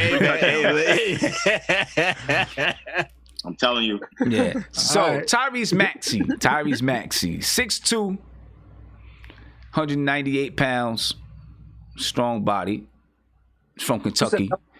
Obviously, we just got a new coach from Kentucky, so there's a connection there. Freshman, 19 years old, averaging 14 points per game, 4.3 rebounds, 3.2 assists, shoots 42.7% from the field, 29.2% from three. Look, he has the ability. He's a tweener. He can play the point guard, shooting guard. He can play in the pick and roll. He's an instinctive scorer. He has great change of speed and pace. He can score through contact. Strong defender. He has decent speed, not elite. His shot decision making is, it's not great. And then of course his field goal percentage is not great. All right, when you talk about Tyrese Maxey, where does he fit in the grand scheme of things for the Knicks and what we need? Reggie Jackson? Not much. He's a versatile scorer. Right? He can penetrate. He can defend. All right, so that penetration and defending, those are things that we need, but at a shooting guard spot, it's not what we need. You know what I'm saying? He's too small. Not what we need. Too small. He's not what we need. He's too small to be a good defender at the two guard.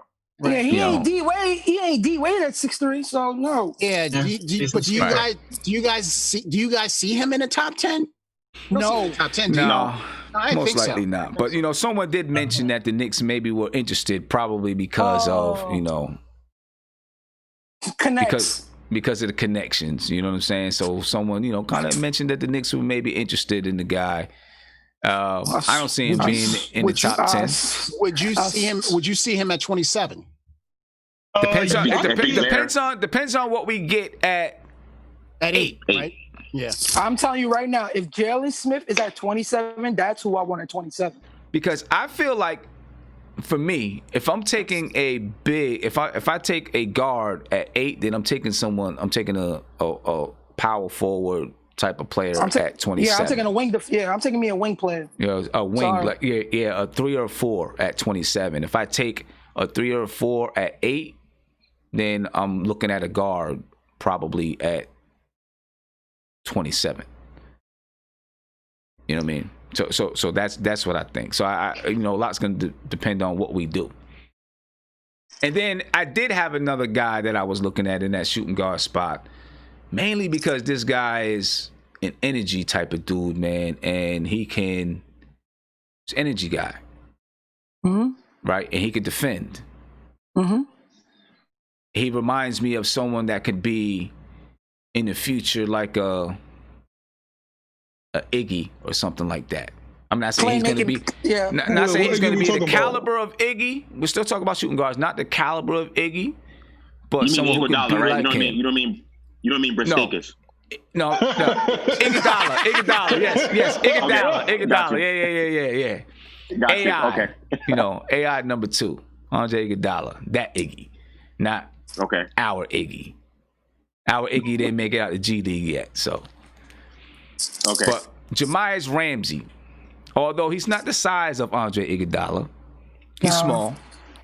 But I like his energy. Energy is always number 1 for me. And he can shoot the 3. He's got to improve on defense. Look, he shot 44% from the field. He shot 42.6% from 3. He's a good one-on-one defender.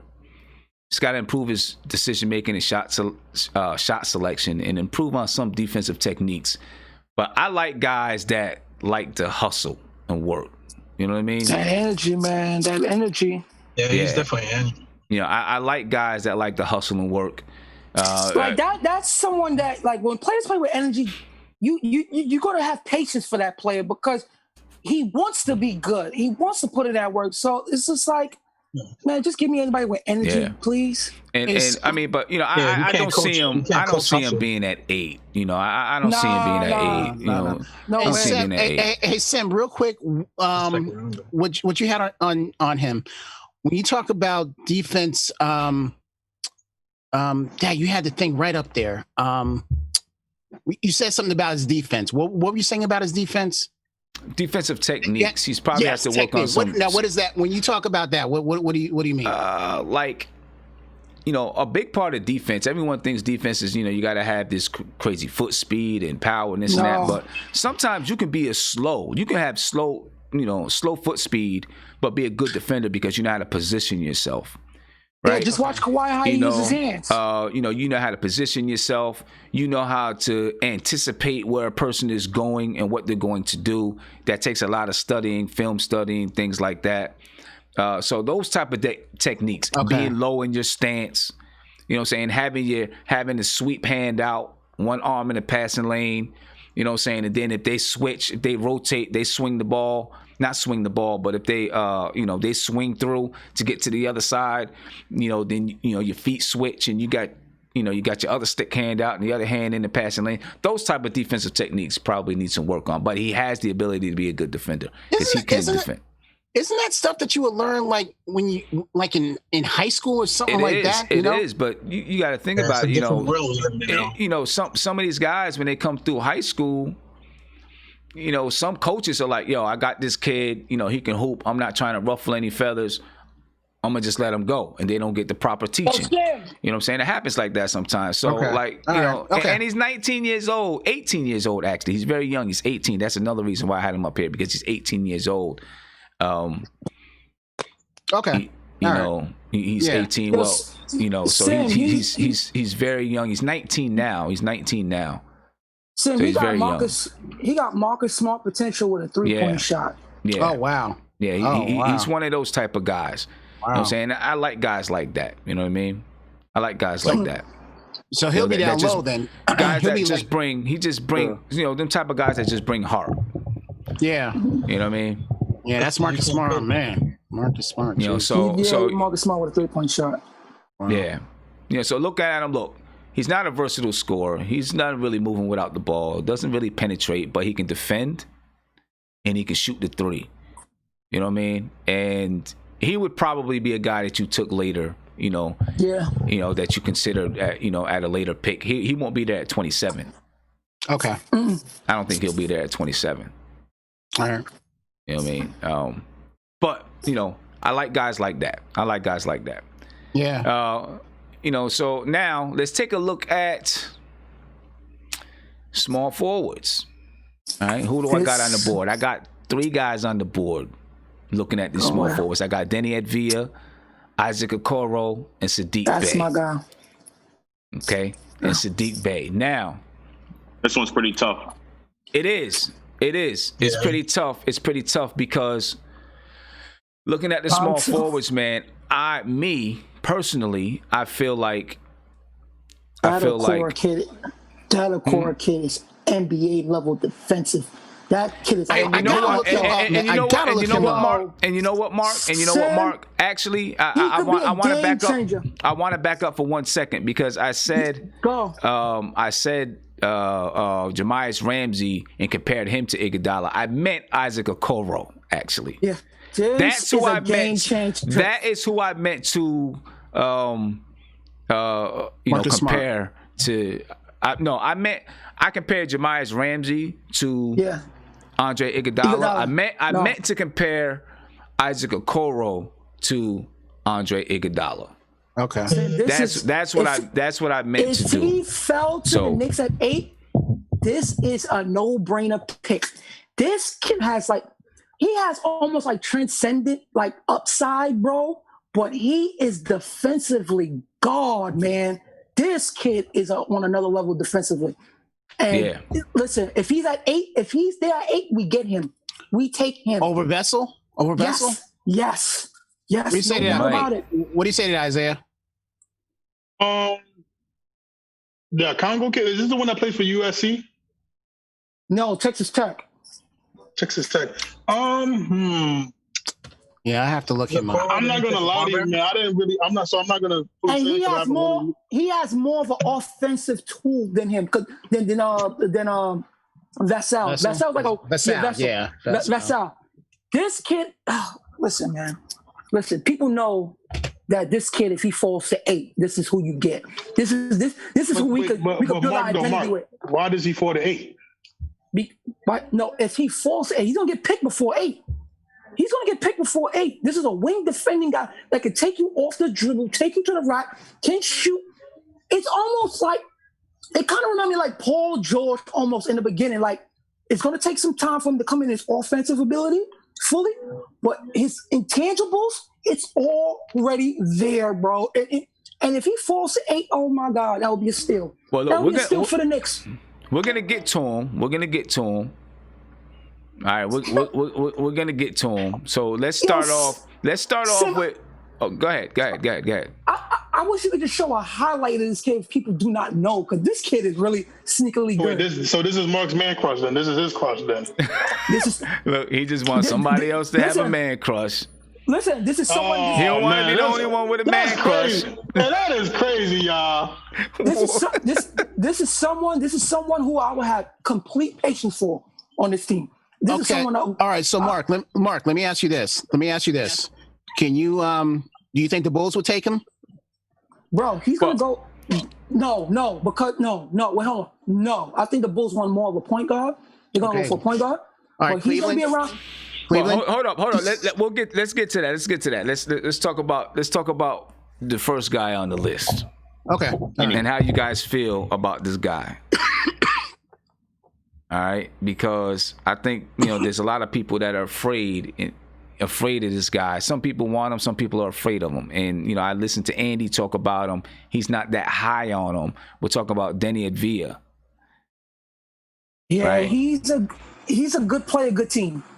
He's a small forward. He's a forward. He's 6'9", 215. I really don't have a lot of stats. I really don't have a lot of stats on him. He got Gallo vibes. I don't have any stats on him. Tim.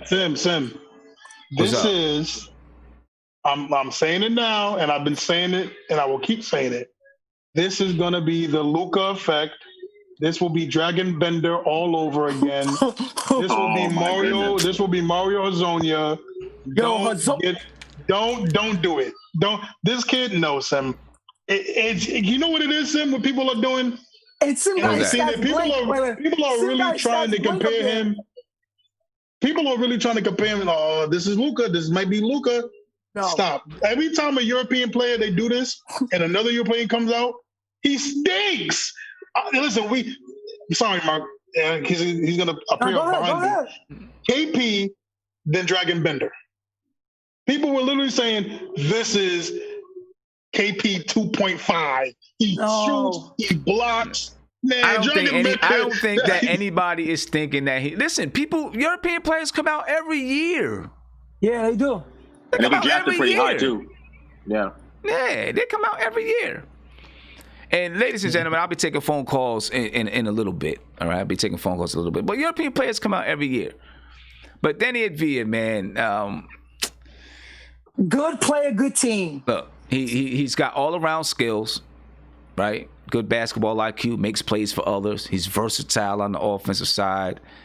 Of course, people wonder about the competition. He's not athletic or explosive. He is an erratic shooter. And then, if you look in different leagues, he played in leagues and he played in tournaments. And kind of, an erratic shooter. And then people ask, well, what about his upside? Now he's 19 years old. People got him going in the top 10. Some got him going. They got him at 4. Most people got him going in the top 10. So even though he's 19 years old, he did play pro ball. You know what I'm saying? Yeah, so good. he's played professionally. You know what I'm saying? So I think we should. He played pretty high on a high level too. So did Frank. He won championships and all that also. Yeah. Killian Hayes played pro ball. You had to put that in there. Well, he did. It's not a lie. I'm not lying to you. So did Killian Hayes. I don't know. We'll see.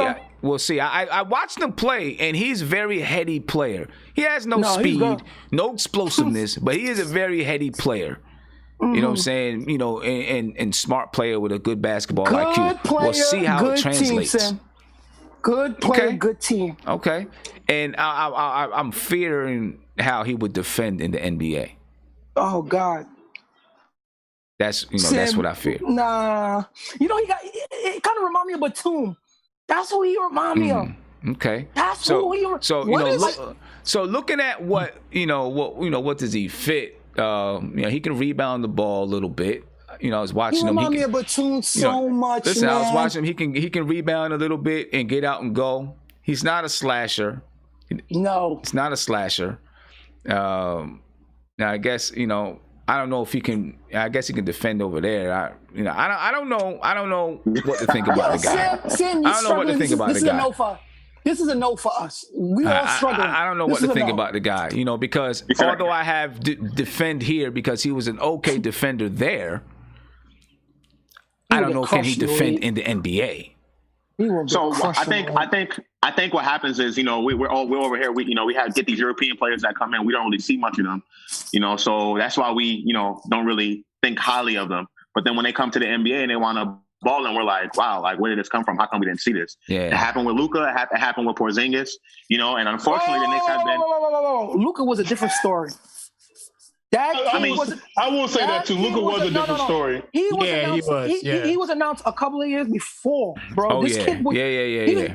He's a prodigy. This is a legit prodigy. Like Luka's a prodigy, bro. Yeah. Well, he dropped in all honesty, all the way down.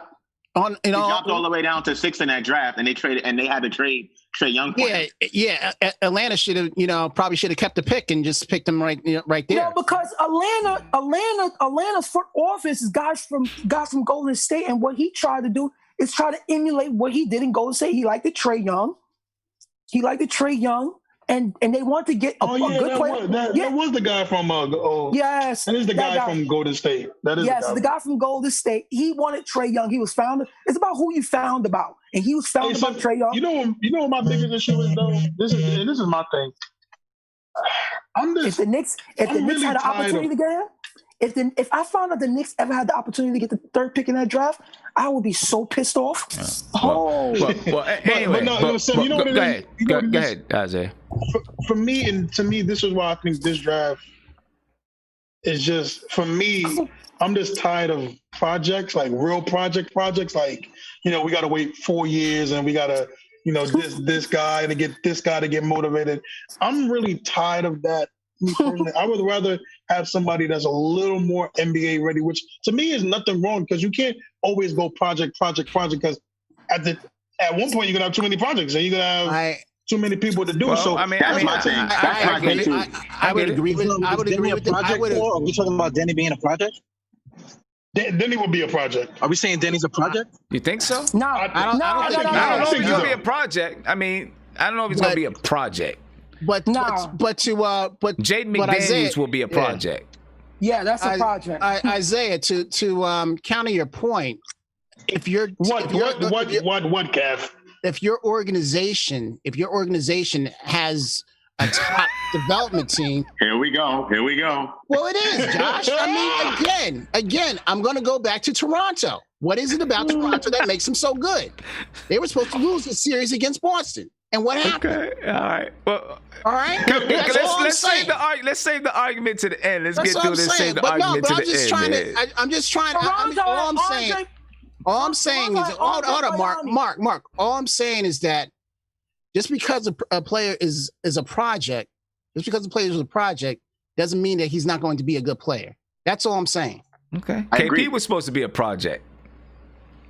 I don't think Denny was. KP was supposed to be a project, but he didn't come in as a project. He hasn't played a full season yet. But let's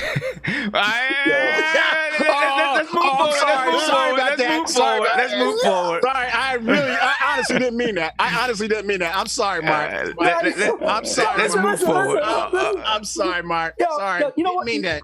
No, luckily I don't take anything serious. Good shot, though. That was a good shot. But anyway, let's keep going. We still got a lot of players to get through. Right? So with Denny, one thing that I left off of here is offensive versatility, because he does have some, he's good, good smart ball player. So he has some offensive versatility. Let's talk about Isaac Okoro, though. All right, let's get with this kid right here. Sam, this is like Kawhi Leonard almost talent, bro. That's how I feel about the kid. He's freshman. He's 19 years old. He averaged about 13 points per game, 4.4 rebounds. He shot 51% from the field. Doesn't really shoot the three well. Shot 28.6% from three. Plays physical. He's a cutter and a slasher. He can score in transition. He's an explosive athlete. He can defend. He's got to improve in the half court. Maybe improve some as a creator, but he's shown that he has the ability to do it. Yes, and obviously, that's the thing. His 3-point shooting game, he's got to improve, and he doesn't have a mid-range game. But, he's a young guy that's learning 6'6", 225. Well, Sam, no, it's a difference. It's a different when you watch a kid. Like, when he show you the moves, he show you the moves that he's capable of doing it. It's just, with him, I just feel like he has significant talent, man. He has significant talent. I'm very high on him. Very, very high on him. Even though he's young, he has an NBA ready body right now. Like he does. He does. You could throw that in the league right now. This kid plays with he just plays with. I want to be that guy. Like, that's what he plays with. He plays like, I want to be that guy. I like this kid. And listen, I think he has a lot of what Tom Thibodeau would love. Sim, I'm telling you right now. Tom Thibodeau would like this kid. If he's in this draft for us at 8, I think Tom Thibodeau's going to just swing on him. Tom Thibodeau would like this kid. So from that small forward spot, look, he doesn't have a lot of offensive versatility, but he can rebound the ball. He's a slasher. Yeah. He's a defender. He's not a 3-point shooter yet, but those 3 things right there, rebounder, slasher, defender, you can use a lot, because he has the skill to develop that 3-point shot. He has the skill to develop a mid-range shot. He has a lot of ability, and he could be a guy that comes out to become an all-star sometime down the line, I think. He could. This kid could be pretty good, man, I think. I really do think he could be pretty good. And he would fit. Now, you know, in the short term, next to him being next to RJ, you're gonna have some shooting woes from the 3-point line, right? You're gonna have some shooting woes. But you would hope that in the long term, he's gonna be one of those guys that's just gritty, and you don't want to take him off the floor because he's gonna bang around all night long, man. No, he's gonna bang around all night long. You know, I would rather have him and RJ on the wings, defending and doing all that stuff, than not to take him because it's not that he can't shoot. Like, if you watch his shooting form, he has a jump shot. Yeah. It's just about knocking it down. Yeah, yeah. I mean, he could be good. He could be good. And King E161, maybe you didn't hear earlier. I forgot to check off that Denny has versatility. So yes, Denny does have offensive versatility. I just forgot to check it off. Mark, you think he'll be taken in the top 10? He'll be taken before 8, bro. He'll be taken before 8. Absolutely, without a doubt. Yeah, he's going to either the Pistons, the Bulls, or the Cavs. Okay. I would honestly see him on the Cavs, honestly. It'll be a perfect fit. Yeah, because the Cavs, they got too many guards already. Yeah, they're not picking. They'll be almost. Well, it's the Cavs. I wouldn't be surprised, but yeah, they're probably this guy Okoro. He's supposed to be like a small forward, or what kind of position? He's small forward. Small forward, a 3, a wing. I just want to throw another name. I've been throwing names out here just to get you guys aggravated, but I see Quentin Richardson. Oh, what? Quentin Richardson? Quentin Richardson. I see Quentin Richardson. Yeah. Did you say Landry? You said Landry Fields before, right? Yeah, he said Landry Fields before. He said Quentin Richardson. I'm throwing names out there. I think he's way more. I think he's way more. Yeah, I think so because he's way more athletic than Quentin Richardson, bro. Like Quentin Richardson was like a block. Quentin Richardson was a good athlete when he came into the NBA. Well, I mean, I guess he kind of was, but he got so big, he ended up where not big as far as like fat big, but he built his muscles, When Sim got to the Knicks, he was looking like a big woman. Hey, Sim, remember that year Sim, remember that year Jalen Rose was doing job comparisons to NBA legends to the rookies that were coming out that draft? That's him today. He's picking up all the old Knicks. My man. So I don't know about Quentin Richardson, man. I don't know about that. I don't know. I mean, not to be funny, I'm trying to figure out what type of player he would be. Because I heard Mark say Kawhi Leonard. I'm like, Kawhi Leonard? You saying Kawhi Leonard? Like what are you guys seeing in this guy? I see him being control back. If he's there at 8, I would pick him at 8. But I'm just asking. So as far as comparisons are concerned, I think it's really difficult to really say who Okoro can be, but the thing that makes him a top 10 pick is his athleticism. Like, what I'm saying? Not necessarily his 3-point shot or his defense specifically, but he's just super, super athletic. And that's something you can't develop and you can't coach, you know what I'm saying? So you can develop other parts of his game, but his athleticism is the reason why he's such a high pick. Whoever was really athletic. Josh, would you take him over Vassell? Yeah, see. Yeah. I don't know. Y'all crazy. I'm not sure. Y'all crazy. Y'all crazy even. No. You take.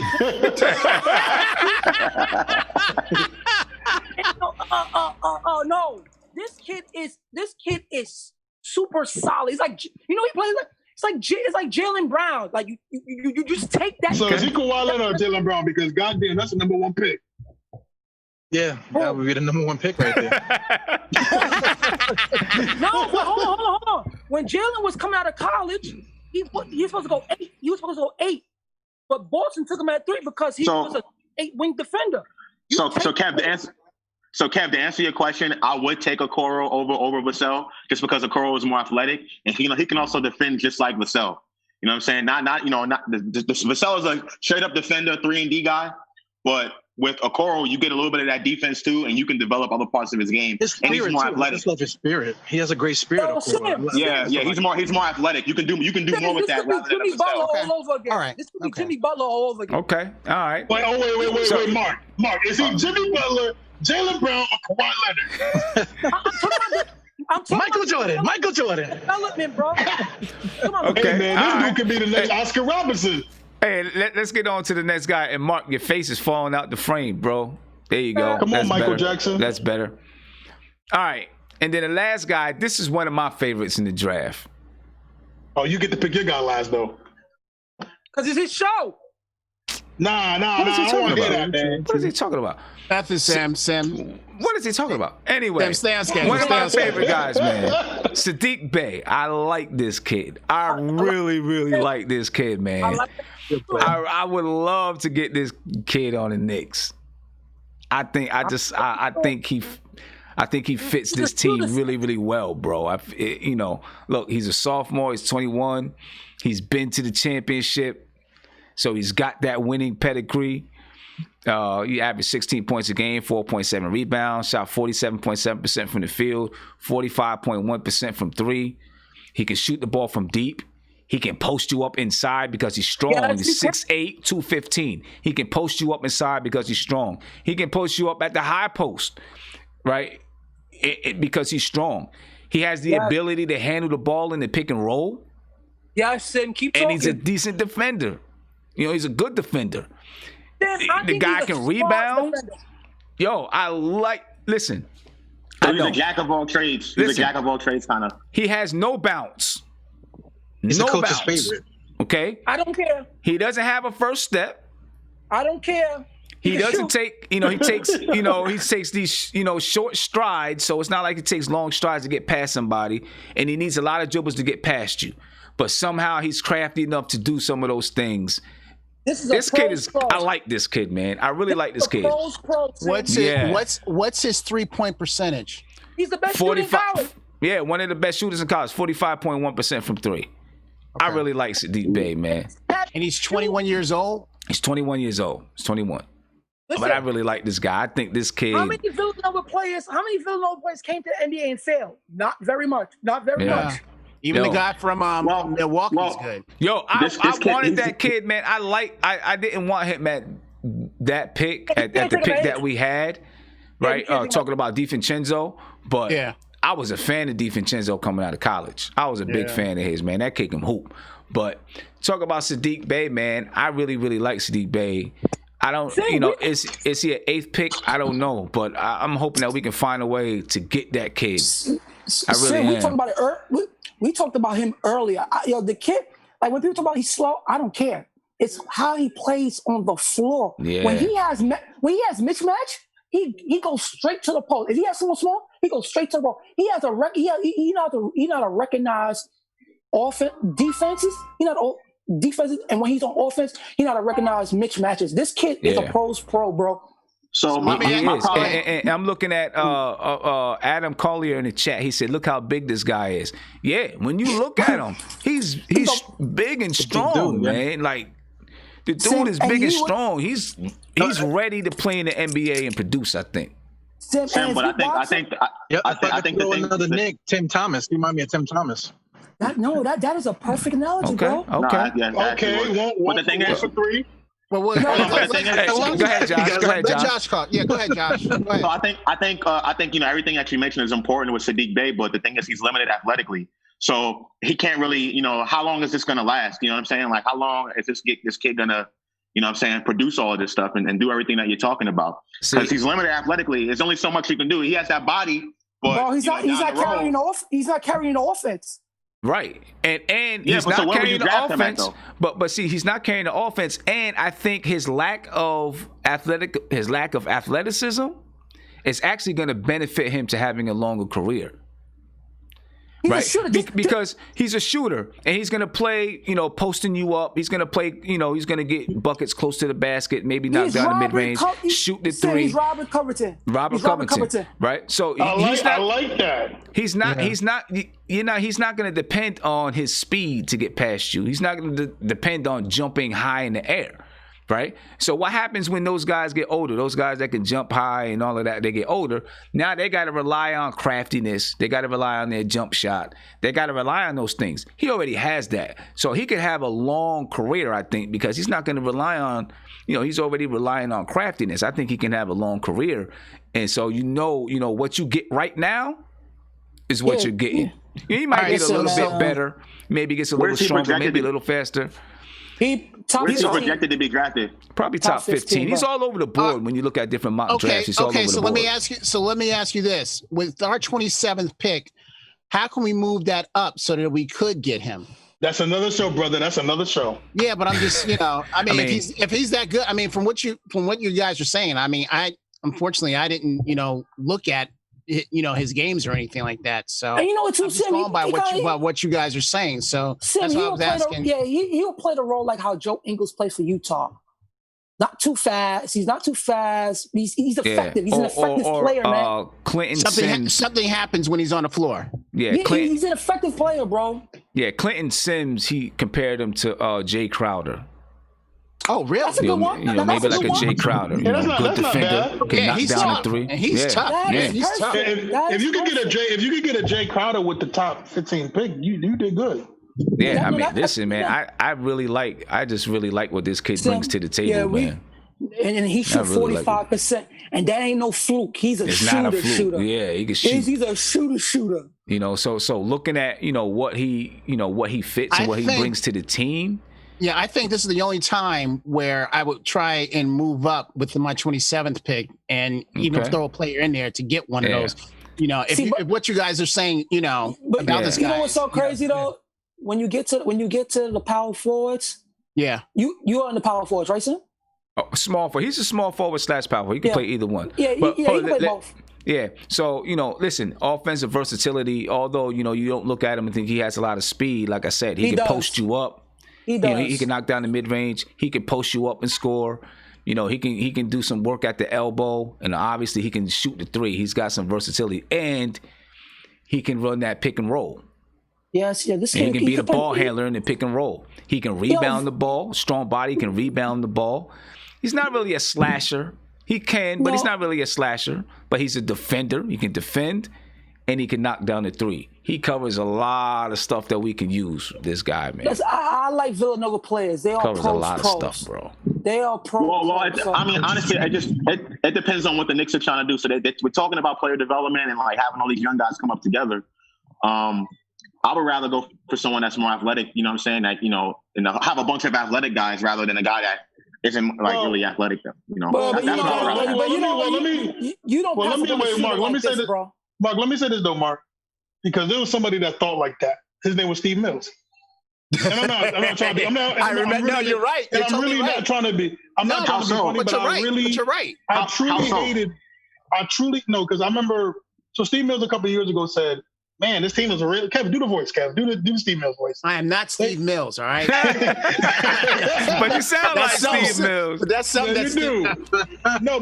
So just a couple of years ago, when the Knicks were kind of older, on the older side, he basically said that we need young, athletic players, and I've always been kind of against that because I would rather him said we need smart players, people that have high basketball IQs and stuff like that. Because no disrespect to a lot of the players that we drafted, but Frank is probably our most high IQ young player. Well, yeah. I mean, I disagree a little bit because I felt like we did need an influx of talent and we needed an influx of athleticism, man. Because we were going and playing teams and we were stuck in the mud, and these guys are running up and down the floor, doing all kinds of wild stuff, and we're stuck in the mud. We needed some athletes, man.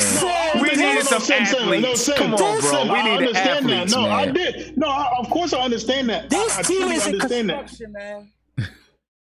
Well, just because you have one doesn't mean you can't have the other. You know what I'm saying? Just because you advocate for having athletic guys doesn't mean you're not advocating to have high IQ players. But Josh, you also need players that can play with skill, man. All athleticism is cool, but if you don't got skill, that don't mean because you have athleticism you're gonna do something on the court. You got one trick pony. Of course. I would rather the person that not a place of strength, but is very skilled on the floor, bro. That is more important. No, I mean, the thing is about the draft. If I can chime in with Josh. Yeah. I'm sorry. No, I mean, the thing is, when you look right now, we got some young players, how much athletic ability do they have? Who knows? But the skill ain't there. The skill ain't there. Right. I mean, and hopefully you're developing them. So, now here's a draft where you can say, we're going to get someone who's a little bit more NBA ready. You know what I'm saying? Because you got some young guys that you're working on. You got Mitch, you got Knox, you got Kevin, you got Frank, right? So you got some young guys that you're working on and try to help them develop. Now you can say, let's, win the draft. Let's get someone who's a little bit more NBA ready. Oh, just someone that ought to make other players better when they're on the floor, making the reads and stuff like that. You just don't want a whole athletic team.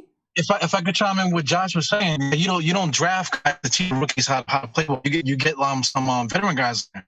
So I'm like with Josh, I would rather get somebody athletic over to somebody NBA ready, because then I could just sign a guy to be like a mentor. You don't draft the mentor. You know what I'm saying? Exactly. Well, I mean, but the thing is, but someone Thank like you. Sadiq Bey, I don't think you're drafting him to be a mentor. He's 21 years old, right? Frank is 21 years old. Kevin Knox is 20, so he's still very young. You know what I mean? And he may not, develop, a whole bunch of jumping ability and speed, but he's still someone who can develop in different areas of the game. You know what I'm saying? Developing doesn't just have to be, this guy can jump really high and all that kind of stuff. Well, you can't develop that. You can't develop athleticism. I mean, you can develop to jump high if you do the right work. If you work on the right muscles, you can develop so that you can jump high. You know what I'm saying? But what I'm saying is, development is, he can still develop. He's 21 years old. It's not like you're drafting a 30-year-old. He's 21 years old. Sam, just look at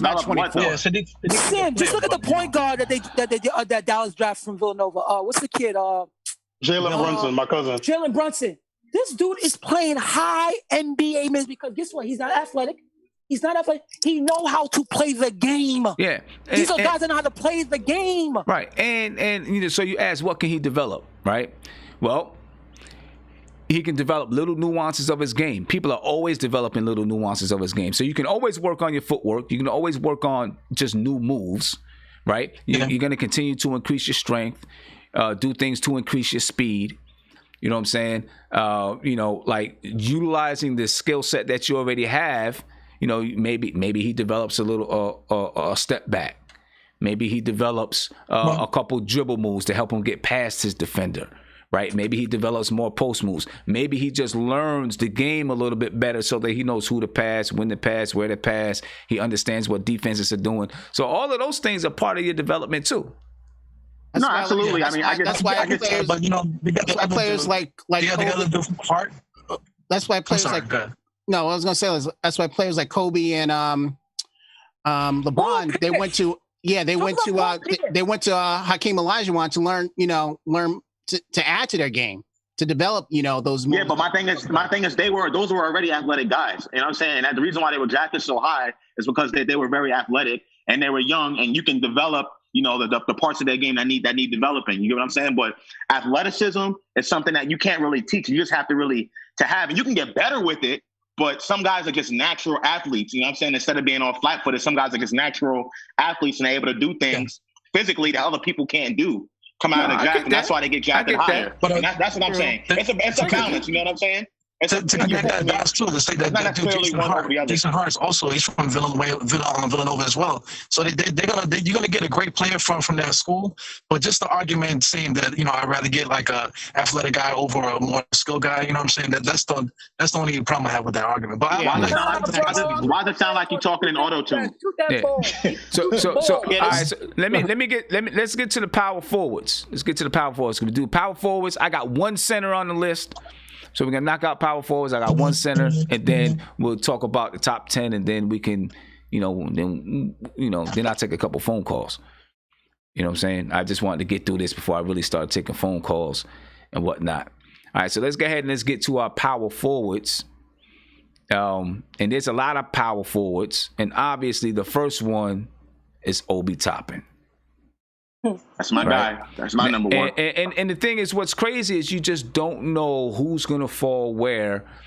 People look and say Obi Toppin's not going to be there, but he could be there. I've seen some mock drafts where he was actually there. I actually seen a mock draft where he was taken second to the Golden State Warriors. I seen a mock draft where Obi Toppin was taken second to the Golden State Warriors, and James Wiseman went that's not bad fourth or fifth or something like that. You know what I'm saying? That's not bad at all. Who knows who's going to go where in this draft? You know what I mean? So could he slip to 8? It's possible. If he slips to 8,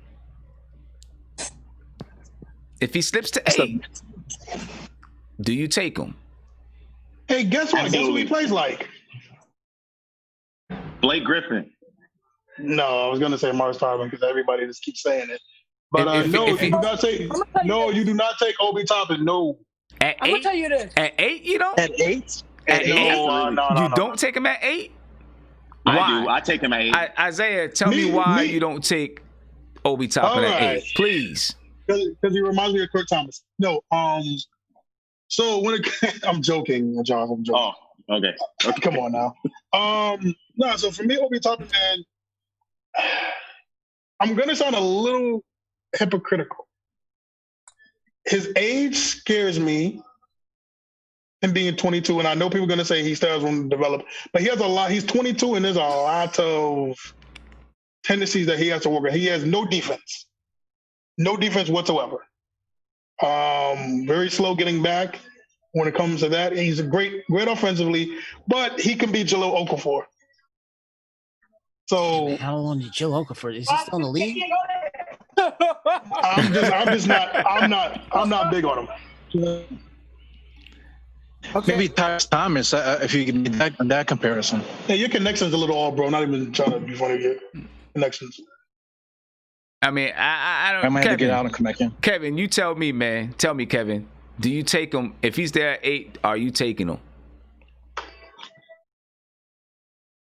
Kevin, can you hear me? I say, yeah, I can hear you. I'm it's still going through my mind. No, I got to go with my brother. I got to go with Isaiah. I'm not taking him because I still want. I want the. I want Vessel between a Vessel and the other guy, Okoyo. Is that Okoro? Yeah, Okoro. Yeah. I mean, in all honesty, I'm really taking. If Killian is right there, I'm taking him first. If he's not, then I'm taking Vessel. Vassell. And that's pretty much the way I look at it. And to be honest with you, Josh, I haven't really been focusing on Toppin's game pretty much. So I would have to really research it a little more. I mean, we got time and everything. I'd have to research his game a little bit more for me to be convinced that I would take him over Vassell. So a few reasons, well, like 3 or 4 reasons why I would take this guy at number 8 if he falls. One, he's super, super athletic, and he already has an offensive game. He has it. He can shoot. You know what I'm saying? Not necessarily shooting 3-pointers, but he can shoot. He has a natural shot.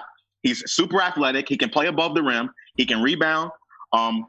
His weakness is defense. Okay, he can pass. His weakness is defense, but he's super, super athletic, and he reminds me of Blake Griffin. That's just personal. So that's number 1. Okay. Number 2, he's a New York because he plays above the rim. He plays above the rim and he's athletic and he can shoot. You know what I'm saying? And that's something. What does Blake Griffin do for you? Let him finish. Let him finish. Yeah. Okay. All right. Don't diss Blake. Blake was good. Go ahead, Josh. Yeah. Second thing, he's a New York kid. You know what I'm saying? He's tough. He's gritty.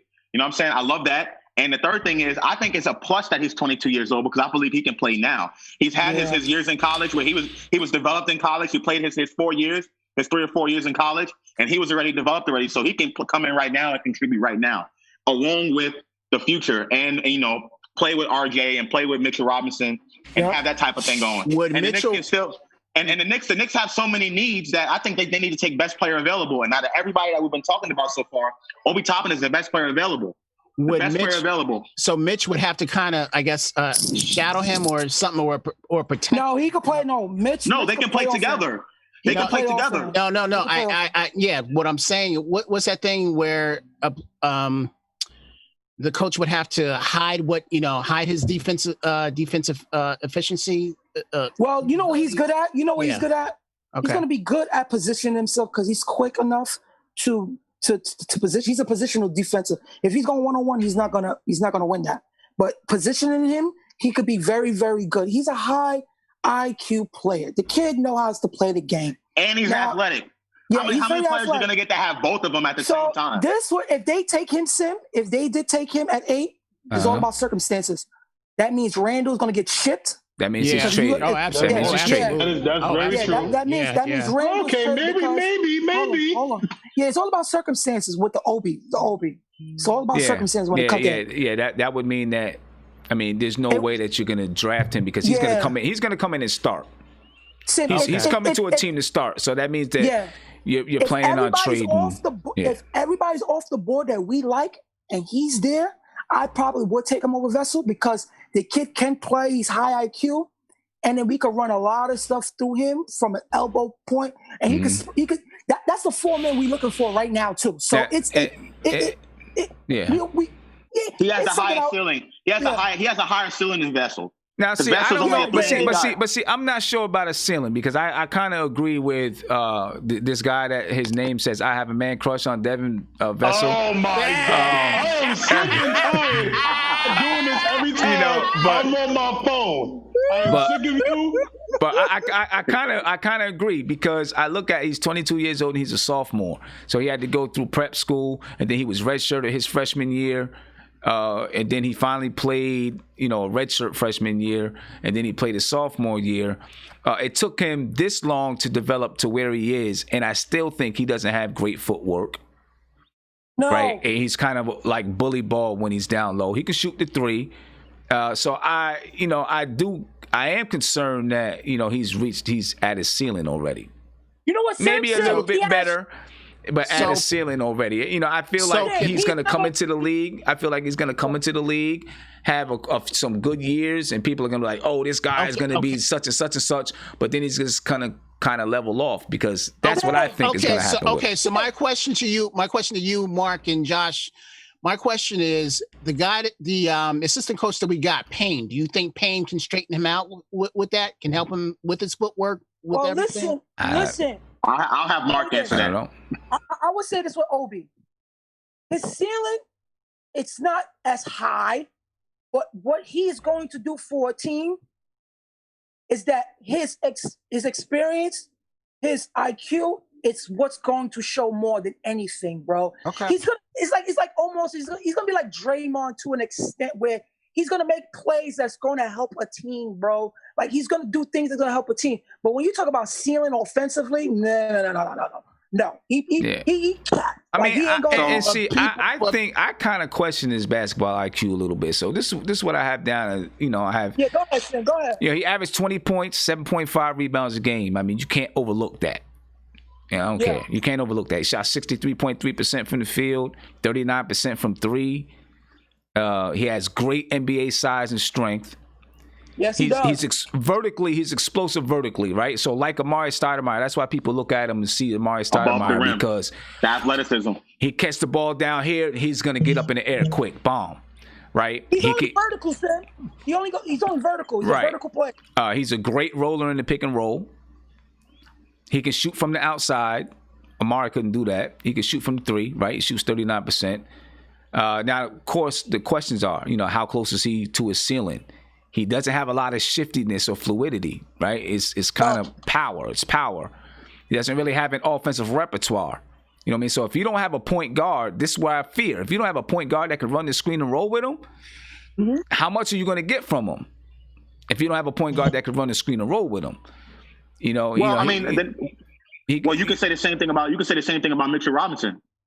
Well, I mean, the Knicks, right? But we're paying Mitchell Robinson $1.5 million. We're going to be paying this guy $7-8 million a year. It's a little bit different. You know what I'm saying? And Mitchell Robinson is up for his contract in 2 years, so Mitchell Robinson is going to get paid in 2 years. Point. I mean, and he's 22 years old already. 22 years old. You know what I'm saying? So that's where if you don't have a point guard that can get him in the screen and roll, get him open from the 3-point shot because he's not taking the three off the dribble. He's getting it from somebody. He's catching and shooting. Bang. You know, that's where, would I take him at 8? I probably would. Because he's going to come in and give you an impact right away. Right away. He's giving you some impact. Sam, over Vassell? Yeah. I might, if he's there. Okay. Well, Sam, here's my thing. So, Sam, here's my thing, too, right? Well, we got to also work and see, right? And you said it earlier, right? He's 22. So, technically, he would have graduated. So coming to that, right? He's playing with younger kids. He's playing with 17, 18, 19-year-olds, and they don't got their man's body yet. He's almost close to getting his man body too. So we got to put that into effect of his dominance. We got to, no disrespect to them, but we got to cut that not in half, but we got to just, look at the whole thing. But you know what, too, Sam? You know what, too, Sam? I look at it as this. We draft him, right? Mm-hmm. It would make our development system a little more better because you have someone that know what to do on the floor for an older player, right? So you have a guy like this, right? And then you as long as you get a point guard that know how to use the pick and rolls for him, it just be perfect because this is a guy who you can also put the ball in his hand to make plays, even if he's not on in the pick and roll all the time. He can make the playmaking plays that you were wanting a four-man to make. So listen, you would have to be all in with him, or you're going to be all out on him. You have to either you don't like him or you do like him. Period. Frank would get him involved. Frank would get him involved. I just think I think him and Frank would be good. Yeah, Frank would get him the ball. Listen, I don't care if it's DJ August. You just get a point guard that can penetrate and point. See, he don't like Frank. That's what it is. He don't like Frank. Listen, he don't like Frank. If you get a pick and roll, come on, Steve Mills. Still out, Steve Mills. Come on, man. This is another guy. This is a guy who could help our team tremendously, and he won't be much of a rookie like how you get an 18-year-old. This kid know how to play, man. But you know what? But here's the thing: he will though. He won't have a rookie body, but he hasn't played a lot of basketball either. No, but when you watch this kid, kid is a so man child. He has a rookie IQ because he hasn't played a lot of basketball at 22. You know what I mean? So, I just think this kid. It's gonna be, if he's there, I'm probably taking him though. No, you take him. No, you got to take him because I'm taking him if he's there. So looking at what he provides for us, right? He can go from the lower to high post. Mm-hmm. Right? He's not shifty, but he can power his way to the basket. He can rebound. He's efficient. Okay. And he has a average 3-point is crazy. Hold on. He can set screens. He can double teams. That's the reason why he's so good in the pick and roll, because he can set screens. He's got a big, strong body to set screens. We've been missing that for years. Yeah, exactly. And he can stretch the floor from the 3-point shot. He doesn't have great handle, but he can stretch it from the 3-point shot. So, when looking at the power forwards that you're looking at, listen, 4 out of the 5 areas that you're looking for from your power forward, he has it. Now, overall team need, he matches that, stretch 4. But, everything else, he's not really a defender. So, but of what you need from a power forward, he matches it. And because he has talent, do you take him if he's there? He may not meet all of your needs, but I think because he has that talent, you take him at 8, I think. Tim, I'm looking at this, right? Joakim Noah was athletic, right? But he became a good defender. I think, he can. I think he can become a good defender, definitely. Yeah, I just think that because we got to think about it too. We got Tom Thibodeau, the best in the game, to how to put people in a position like guys like this, like guys with this kind of skill set. Yeah, I think he has the motor. He has the motor, and he has the presence to make sure other players on our team get better. Okay, because he is double team. Because once he get the ball, he's looking to go. He's looking to go. He don't wait no time. All right, let's take a look at another guy that's on the list, Precious. All right, now this is movie, by the way. This is a guy, Precious, and I said his first name because I can't say his last name. Precious Achiuwa. He's a freshman, but he's a 21-year-old freshman. So he's another guy that's in this OB thing, right, where he had to go through prep school and other things to get to where he is. He averaged 15.8 points, 10 rebounds, 1.9 blocks per game. He's physical and athletic. He's a slashing type of power forward, so he doesn't really stretch the floor. He can shoot from he shoots 32.5%. I mean, it's not really good. He's a solid defender. He can make effort plays, plays with energy. He's kind of a tweener type of forward, right? 6'9", 225. So maybe you could put him at the 3 sometimes.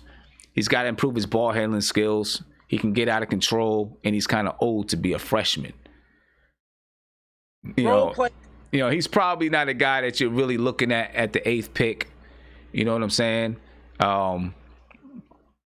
Role player. You know, you're probably not looking at him at the 8th pick. When you look at this guy, you know, what does he bring that the Knicks would, you know, that we need? You know, he can rebound the ball. His offensive game, low, high post, questionable. He can rebound the ball, set screens. He can defend, and he doesn't shoot from 3. All right, another guy.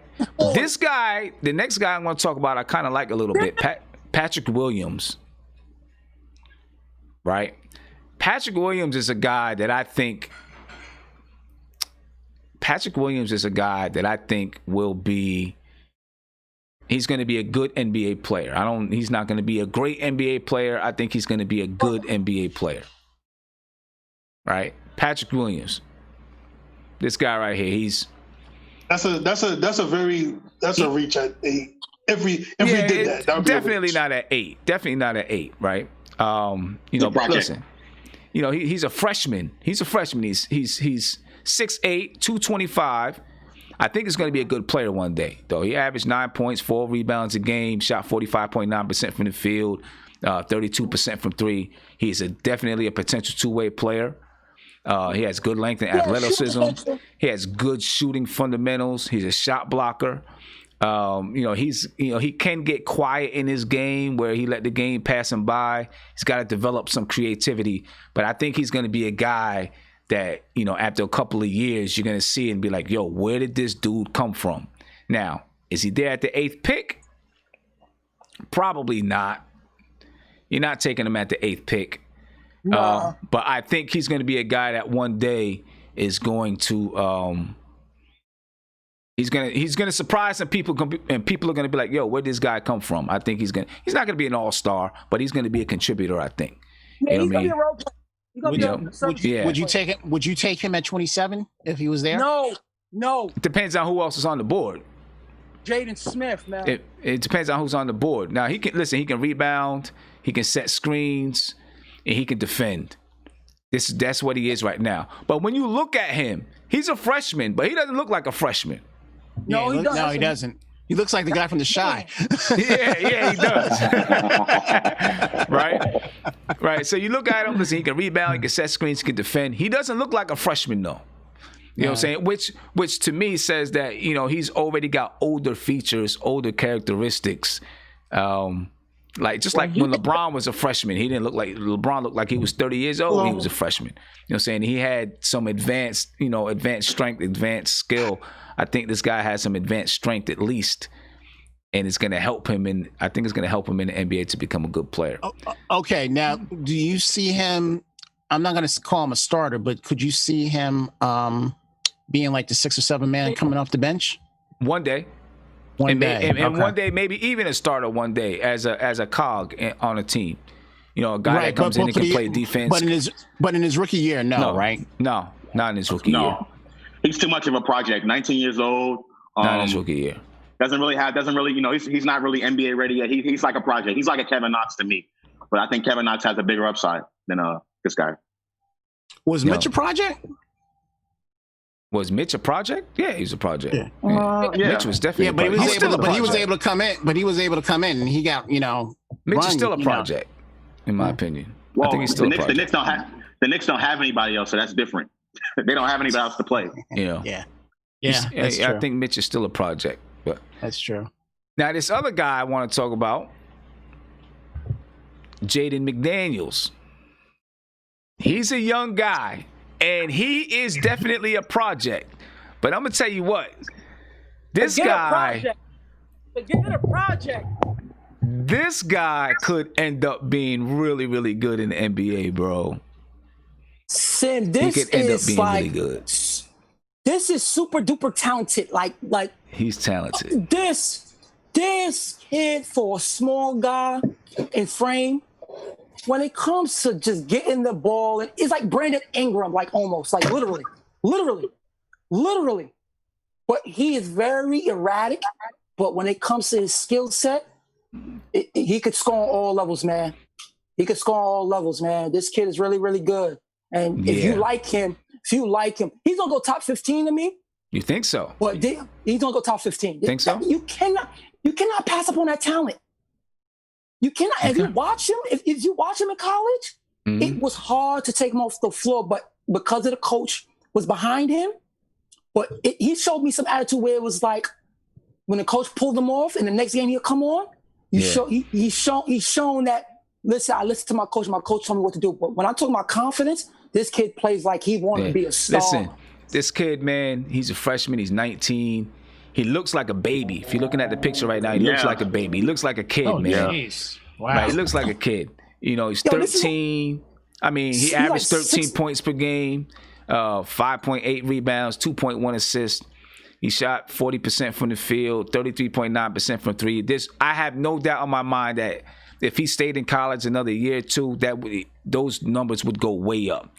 All right, he's 6'9", 200 pounds. So you see how skinny he is. He looked more taller. He can grow that though. He can put that weight on. He can put that weight on and get stronger. Oh yeah, he can. He can put the weight on. He might be taller than 6'9". He's a versatile forward. He's agile. He's mobile. He's fluid. He's got good shooting fundamentals. Why do I look at him? Why do I look at him? And he looks like he looks like Jonathan Bender. No. But listen. Hold on. Hold on. Jonathan Bender was a player before he got hurt, bro. He was. No. But listen, this kid, man, he's a potential shooter. He's got raw talent. He's got to develop offensively. He's got to learn to play half court. You know, he's got to get stronger, of course. But I'm telling you, man, this guy, if he's there at 27, Sim, he could take contact. Like he looks for contact. If he's there at 27, to me, he's a no-brainer. Oh, you know what too? You know he's a no-brainer in college, and he kind of doubted NBA. Austin Day. I don't know if anybody remember it, but if y'all knew Austin Day when he played in college, you thought Austin Day was the next one coming. Like this, what he kind of reminded me of. But this kid has a lot of heart and a lot of toughness about him. But this kid, listen, man, he could go 15 if you like him. Like his sound is 50. Yo, if he ends up being there at 27, the Knicks gotta take him. You take him on just pure freaking talent. They gotta take him if he's there at 27 because this guy. Sim, he's gonna have girth. Like he's gonna have girth when he get bigger. But are they gonna send him to the G League? They might. I don't know. Might. But his talent. Oh man, this kid could post. Take you to son. I'll have to look at it. You have to really listen. His shot selection he needs to work on, but when it just comes to pure skill, take you off the dribble, left, right, hand, quarter, it's all there, man. It's all there. This kid could be good, man. This kid could be good. But Mark, what makes you the expert? I'm just kidding. Yo, bro, listen, man. As long as I've been on this show and I've been right about so many players, when you watch this guy, man, just that talent, that young age, man, that skillful. Nah, man, you don't pass up on that, man. Okay. All right. I'll look at it. As far as what he fits with the Knicks, I didn't even put down because he's such a raw talent. You know what I'm saying? He's such a raw talent. I just put he's raw in all areas. He's just raw in all areas. He's got a lot to work on. But to a point, this kid got talent. If he came to the Knicks and you get the ball, he'd probably be our best player. Like that, because he's so offensively versatile. He's very, hold up, Mark. Hold up. If you're saying he came to the Knicks, he'd probably be the best player on the team. Then what would stop you from taking him at 8 then? Yep. There you go. Boom. What would stop you from taking him at 8 then? Because he will be there at 8. Got him. He will be there at 8. So if you're saying that he could come to the Knicks and be the best player on the team, what's stopping you from taking him? Hey, Mark, you're going to get that smoke. You know that, right? You're going to get that smoke if we take him. Hold on. Just because y'all did that to me, I will take him 8. How about that? Let's do it. You said you would take him 8. He ain't taking him at 8. Get out of here. Let's do it. And you know whatever, man. And you know what, too? This will be one of the things where I will be on his bandwagon until he fails. Like, that's the type I would take him at 8. If I'm taking him 8, I'm riding with homie because this, I don't know, this kid got from It's getting thick. It's getting thick. He got it all, man. It's getting thick. It's getting thick big time. This kid, he's 6'9" with the ball. He can handle the ball. He could run transition, post game. Come on. Can you guys hear me? Yeah, I hear you. Eric. So Yeah, I mean, so then should the Knicks take him then? Listen, I probably would. Nah, not yet. would. Not yet. What are you guys talking about? You're talking about Precious? We're talking about Jaden McDaniels. Okay. Because me and Because Guillermo talked about Mark said if this kid came to our team, if he came to the Knicks, he'd be the best player. bro. Look at you. We talking about Jalen McDaniels or Ralph McDaniels? Which one we talking about? Jaden McDaniels, freshman. The one that played for Washington. Played for Washington. Listen, the kid got mad talent, and he might be a really, really good player in the NBA one day. I think he will be. Oh man, he takes no. I watched this kid throughout college, man. It's bro. Nah. Offensively, What makes him more special than everybody else that we've talked about? He's more fluent offensively. He's a person who you can run off screens. He could take you off the dribble. He has what do you call it? He has an it factor. Does he have that it factor? Yeah, bro. When you watch him, son, it's to a point. His shot selection will get you mad, but when you watch him on the floor, it's nothing that he cannot do offensively, man. I don't care if no one agrees with me in this chat, but when you watch him offensively, man, it's nothing he cannot do on this basketball. Okay, all right. You getting killed in the chat, just to let you know. You getting killed in the chat. You getting killed in the chat. Somebody said they want to smoke what you got. Somebody said they want to smoke what you got. Let me ask you a question, Sim. Yeah. Would you take him over Vessel? Oh man. When you watch him play Wait a minute. I mean, so then my question is, he's gonna be there at 8. Josh McDaniels is gonna be there at 8. So if you're asking me, would I take him over Vessel, right? Josh McDaniels is gonna be there at 8. Vessel might be there at 8. So I'm saying playing for player, because we talk about Vessel getting picked at 8, right?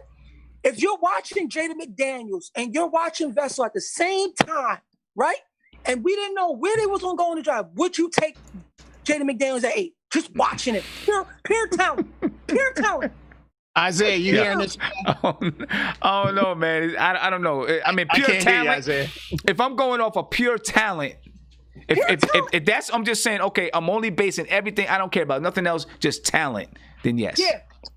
If I'm only going on talent. Hold on, Sim. If I'm only going on talent, then yes. I didn't think so. What about you, Aru? This is what makes the number 8. I mean, I'm looking at the guy right now, man. I mean, Yo, Mark, my customer said, "What you smoking, bro?"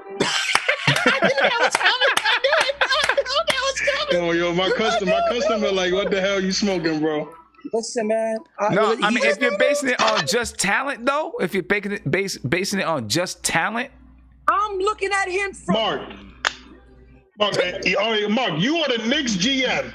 You are getting paid $1.5 million a year. They say, Mark, pick your guy. He's riding the franchise. You gonna pick him? Man, you know what's so crazy? What's so wrong with what they took Jordan? Answer the question. I mean, but he asked if you're basing it on just talent, nothing else. Yes, he has more talent than Vessel. Okay.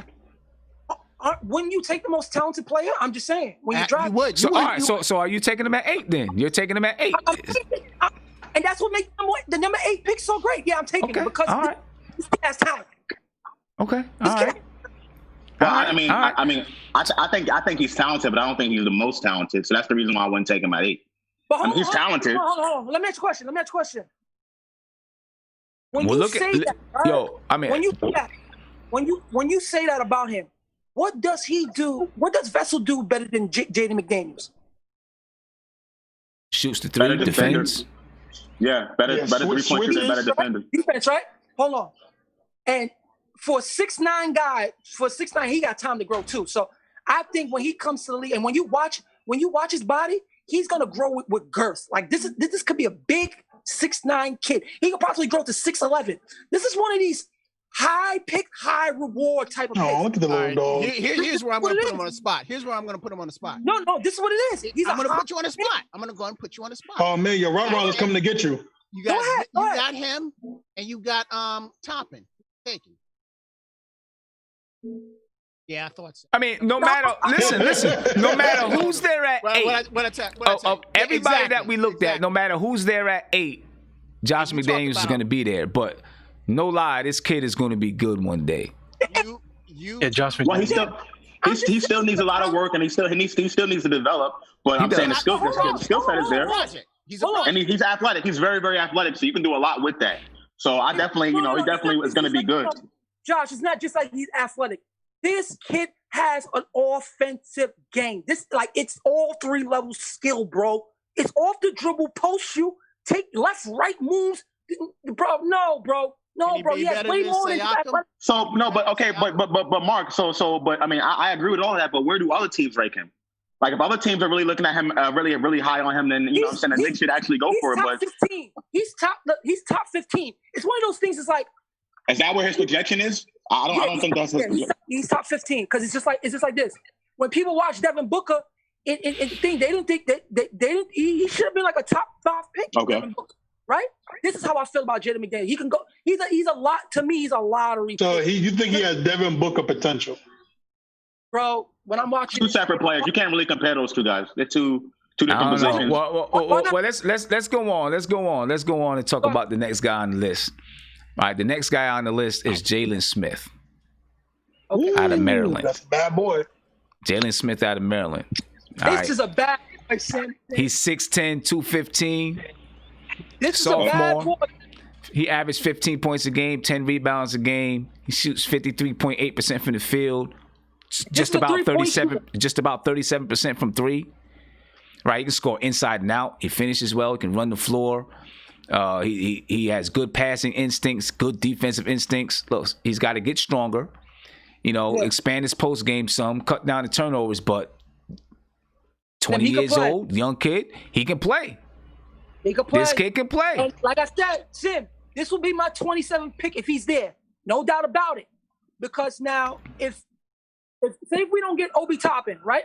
He will be the 4 guy who I would insert right away. Right away. This is a 4 guy who I would insert right away because he's athletic. He can defend. Number 1, he can defend and he can stretch the floor.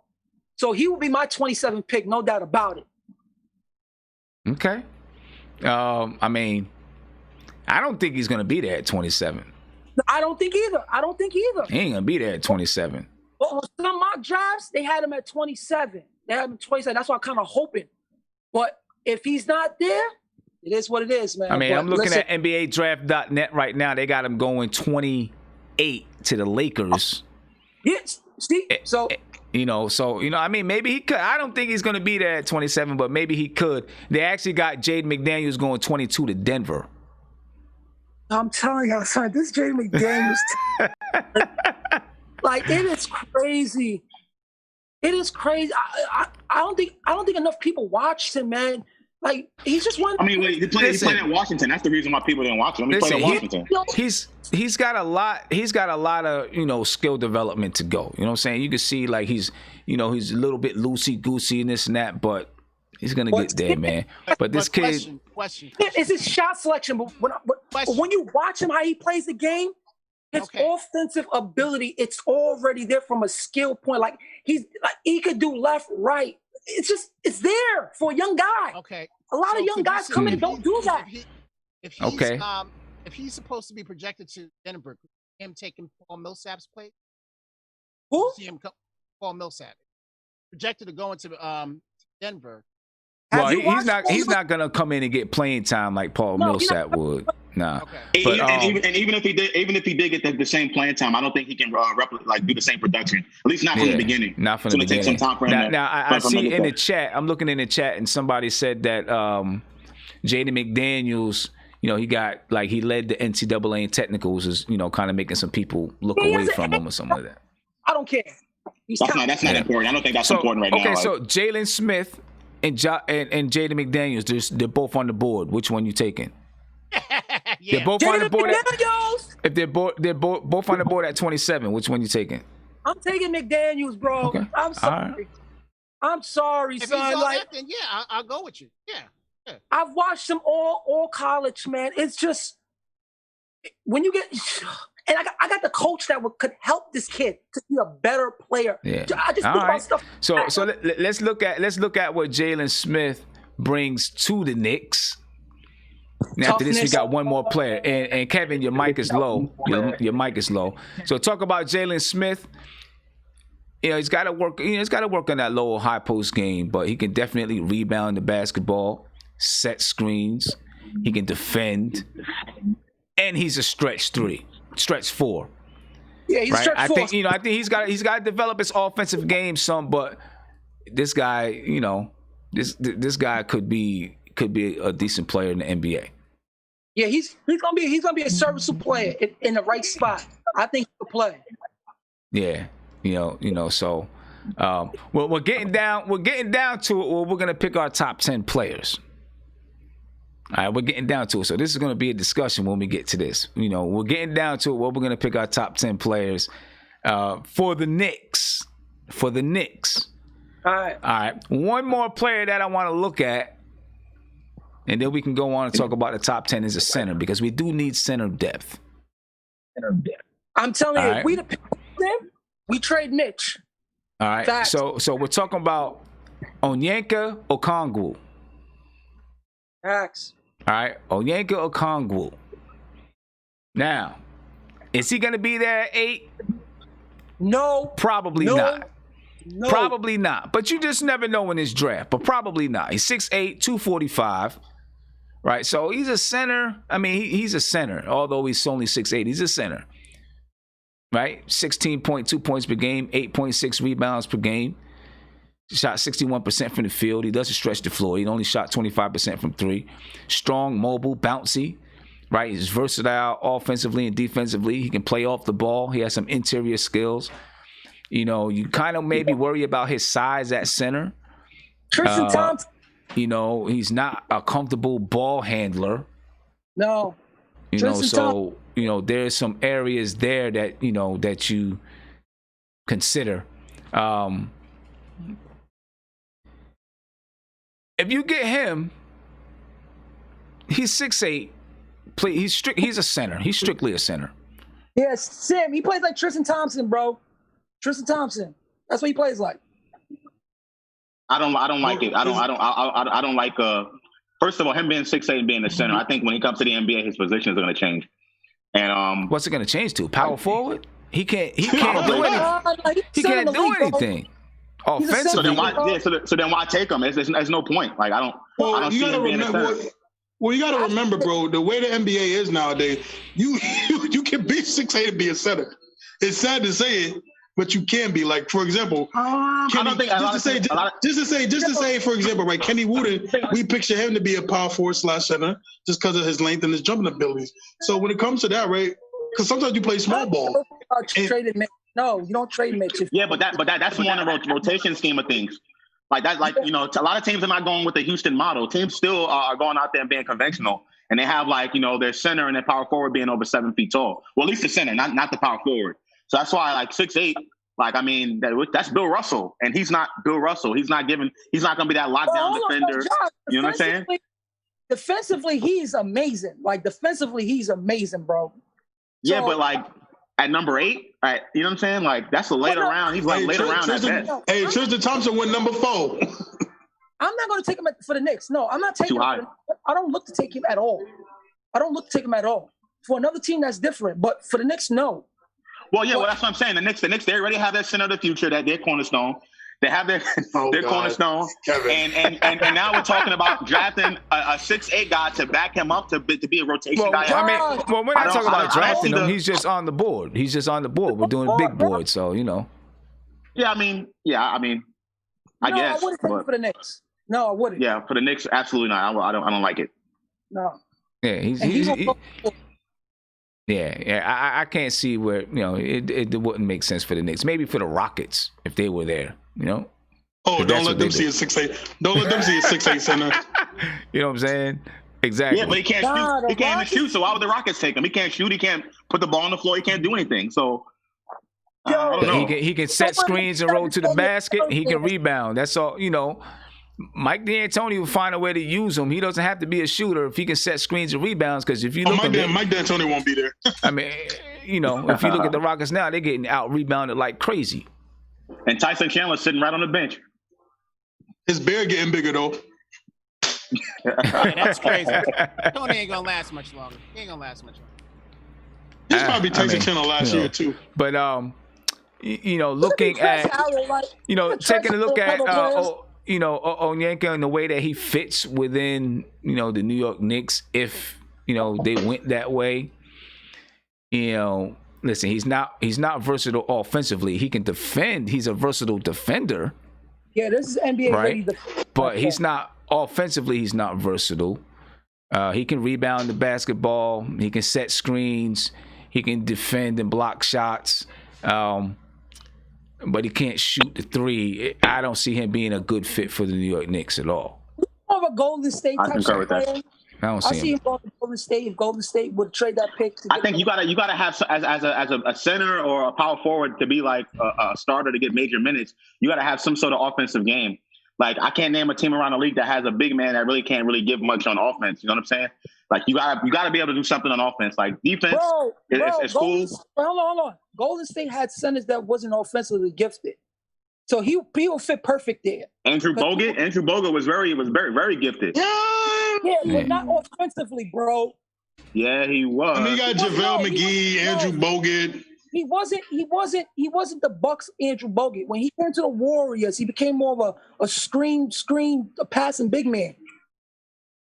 Well, he didn't have to put the same offensive production, but he had an offensive game. You're not going to leave him open 15, 16 feet away from the basket. It sounds like with this kid, you can leave him open for a jump shot, and he's not going to hit the rim. That's what it sounds like to me.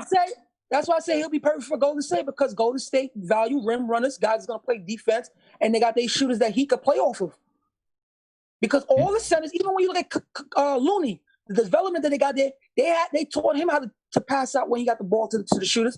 It's all about fit. With him, it's about fit. Him going to Golden State, that could be possible if Golden State trade, get back into the draft. Just a rotation player at best. I mean, yeah, he's gonna be a rotation player.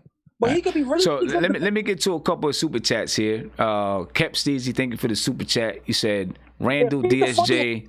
You said Randall and DSJ to the Wolves for James Johnson, Jack Layman in the 17th pick. Facts. I would do that. I would do that. Wait. Say it again. Wait, what was it again? Say it again. He said Randall and Dennis Smith Jr. to the Wolves for James Johnson, Jack Layman in the 17th pick. Please. I take that instantly. Wolves are picking 17 as well as 2. Yeah.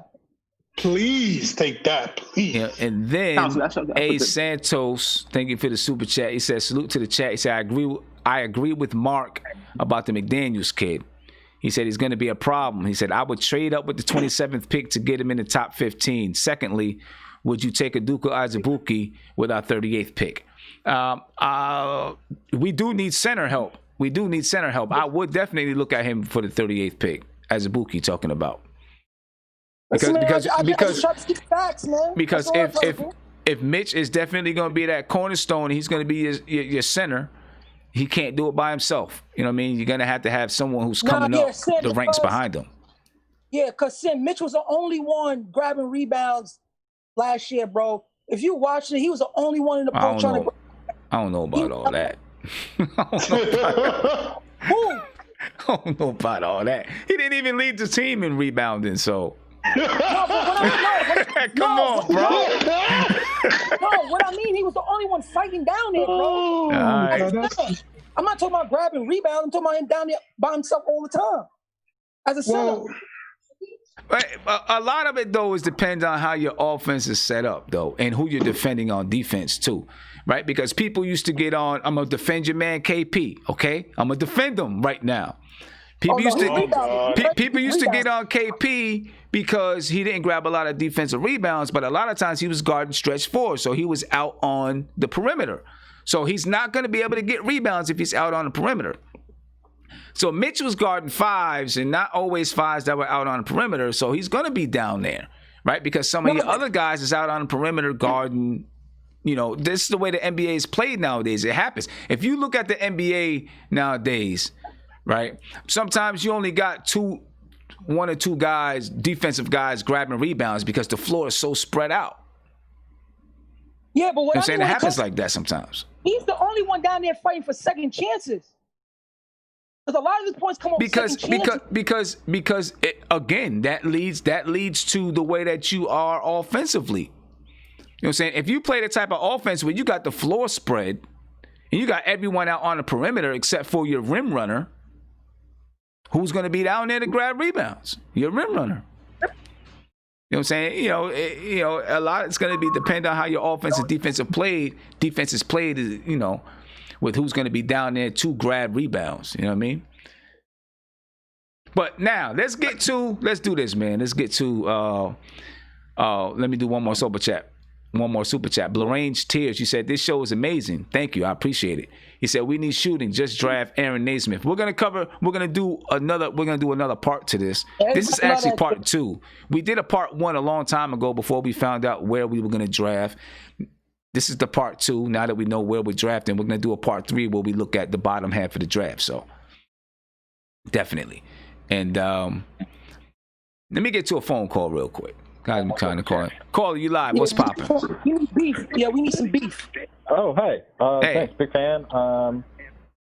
Wanted to talk about Sadiq Bey as probably one of the best options in the draft. Villanova kid. Yeah. As we know, Villanova guards are really, really good. Villanova players in general always have a long-lasting effect in this league. Number one example is Kyle Lowry right now. Villanova prospect is killing it. Yeah. In the semifinals. For me, what I see about this Knicks team is it's going to be a transition-heavy team. Just going to be RJ, it's going to be Mitchell running, holding the court, getting off defensive rebounds, and scoring before defenses can catch up. Where Sadiq Bey can play in that role. We know he's not that athletic, but if we have like a ball-pushing guard with RJ, ball-pushing point guard, and we have Mitch running the floor. If a trailer like Sadiq Bey, who can play solidly on defense, is just kind of lazily going down the court and can be kicked out to for an open three, and we know he can shoot the three well, I think that's really going to fit well with this team. Yep. So you get a kid like RJ, we get like a point guard. We know we're pushing for Fred VanVleet, but honestly, if we wait another year, get someone like a Dennis Schroeder or a Kendrick Nunn, along with so we have a potential lineup of like Nunn, RJ, Sadiq Bey, Knox or Taj, and Mitch on the floor together. It's going to be a really transition-heavy offense with a lot of three spacers for RJ to get in the paint, and that's. So I think Sadiq Bey is really the best Knicks option. And, with an option like that, you could possibly either trade down depending on the assets available, but, that's what I think. Yeah, hey, I agree with you. I'm really a big fan of Sadiq Bey and really would like to see him playing for the Knicks next year. I'm a big fan. Awesome. Yeah, I would love to see him here, man. Love to. Hey, I appreciate the call, bro. Yeah, no worries. Yeah, thank you. Have a good one. All right, let me get to one more call, then we're going to break down this top 10. I hope you guys took notes, man. We're going to break down this top 10, and then I'll be out of here. Caller, you live. What's popping? Hey. Hey, what's going on? Who's this? Who am I speaking to? Yeah, this is Joe. I'm from Ohio, man. Hey, what's going on, bro? Not much. Before I get going, I want to say that I love your show always, Doug. I love how Mark is talking so passionate. That's something hilarious. Thanks, bro. I swear, Mark, you love every single player that comes up. From Jaden The Knicks need help. The Knicks need help, man. I don't know if he's had a good but what I was looking to talk is what we really need, right? Because I definitely feel like we should be on the point guard train. But even if we're not on the point guard train, I think that whoever we get, we need to get somebody. And I know this is going to be something that you probably disagree with, Sam, but I feel like we probably need to get somebody who can create his own shot more than anything, because I don't feel like we have any shot creators on our team right now. And I love RJ. I think RJ is going to be something similar to like a Jaylen Brown type of player. Okay. But I don't think RJ is going to be able to get his shot off just whenever he wants to, right? Like if you got somebody who can get his shot off whenever he wants, then he's just he can start to develop into a player who can facilitate and create for others. Like if you look at Devontae Graham, you probably look at him more as like a dude who creates for himself, but he just falls on 7.5 assists a game, right? Versus a player who I actually like, Lonzo, right? Lonzo gets 4 assists a game, or no, 7 assists a game. But who's more effective, right? I feel like probably Devontae Graham is more effective because he can facilitate on all that stuff off of him creating for himself. So if we had a player like that, I think that'll change everything for the Knicks. And that's honestly why a reason why I'm really out on Tyrese Halliburton versus being in on a player like I know y'all gonna hate this, being in on a player like Cole Anthony, Kyra Lewis, even the French dude. What's the French dude's name, man? Killian Hayes. Killian Hayes. I love Killian Hayes. You know what I'm saying? Those are probably at our spot, because we're probably not going to get LaMelo, because LaMelo he can do kind of both right now. But I feel like at our spot, one of those 3 guys would be best, because you can facilitate and create for others just off the system that we could possibly run, off him creating for himself. But a person who can a player who can create his own shot is very rare on our team, just because, I mean, like, Julius, he's not doing that. You know what I'm saying? Like, he's kind of a secondary creator, or maybe even third. But somebody who can create his own shot is, I feel like, something that we lack.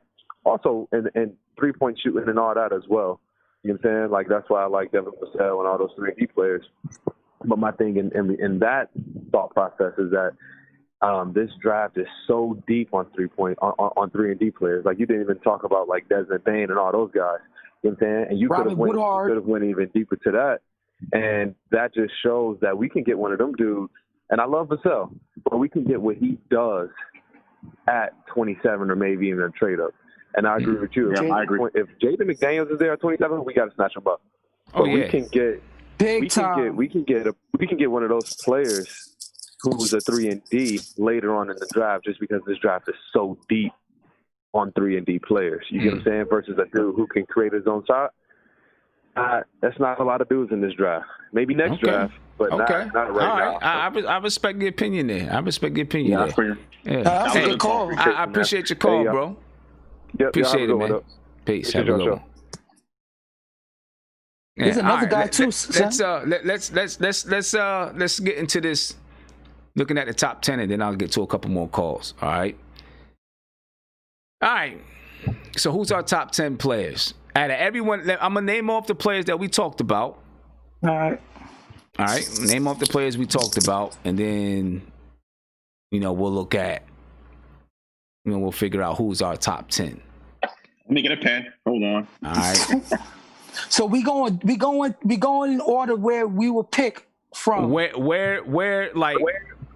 Exactly where the Knicks should have these players. That's what we're looking at. Where should the Knicks have these players? Okay. So like, for example, if you have, if you have Obi Toppin number 1 and he's not there at 8, then you go to your number 2 player. If he's not there, then you go to your number 3 player. If he's not there, you go to your number 4 player. All right. Like that. So here's the players we talked about today. This is gonna be hard. Yeah, we're not gonna agree on this. I'm gonna tell you right now. I know. We gotta find a way to come up with something, right? So point guards, we talked about Tyrese Halliburton, Killian Hayes, Kyra Lewis, Cole Anthony, RJ Hampton. Shooting guards, we talked about Devin Vassell, Tyrese Maxey, Jamius Ramsey. Small forwards, we talked about Denny Advia, Isaac Okoro, Sadiq Bey. At power forward, we talked about Obi Toppin, Precious, Patrick Williams, Jaden McDaniels, Jalen Smith, and at center we talked about Onyenka. So with me, I will go first with Okoro. For me, number 1, I will go him, and then I will go Hayes, Number 3. Well, let's just do number 1 because we're gonna try to come to a consensus. Because if we were if this was the Knicks, if we were the New York Knicks brain trust, we would have to come to a consensus all together. Okay, so I'm going with a Okoro. Wait, Sim, how about we do it like this though, Sim? How about we all pick our top 10 and then we all have similarities? No. We got to do. It's gonna take too long. Pick one. Okay. Pick one. I got Okoro number 1. I got Vassell. Josh, who you got? You got Toppin. So all different 3 people. Kevin, what about you? Last. Who? I'll go last. Oh, you're gonna go last. Okay, Eru, how about you? Got Toppin. You got Toppin.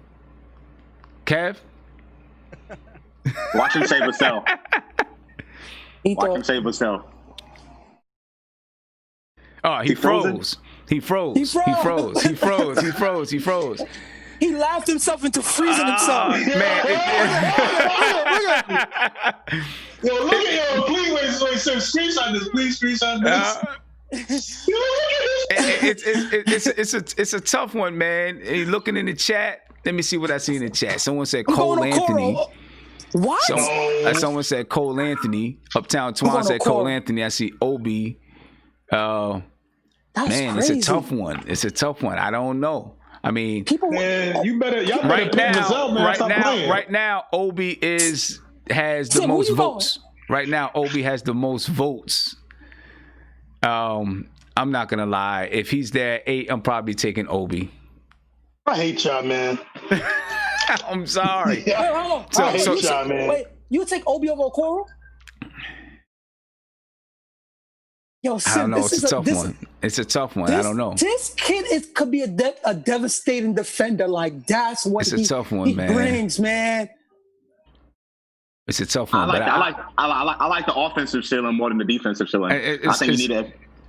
It's a tough one. Offense. It's a tough one, man. But I think I'm going Obi. I think I'm gonna go Obi. I'm gonna go Obi. Me. So between this 5 of us now, Kevin will probably come back. We picked Obi. So I guess wins this. So Obi wins that one. Damn, oh my God. All right. Obi wins that one. Right. So let me go ahead and put Obi in there. Damn. Let me put Obi in there. Okay, so that's number 1. Number 2. Number 2 for me. It gotta be Vassell now. For two for me, I'll probably go Killian Hayes. I'll go Killian Hayes for number 2. Hold up. Wait a minute. Hold up. I don't understand. How can you now go Killian Hayes? We're doing this as a group now. We're doing this as a group, Mark.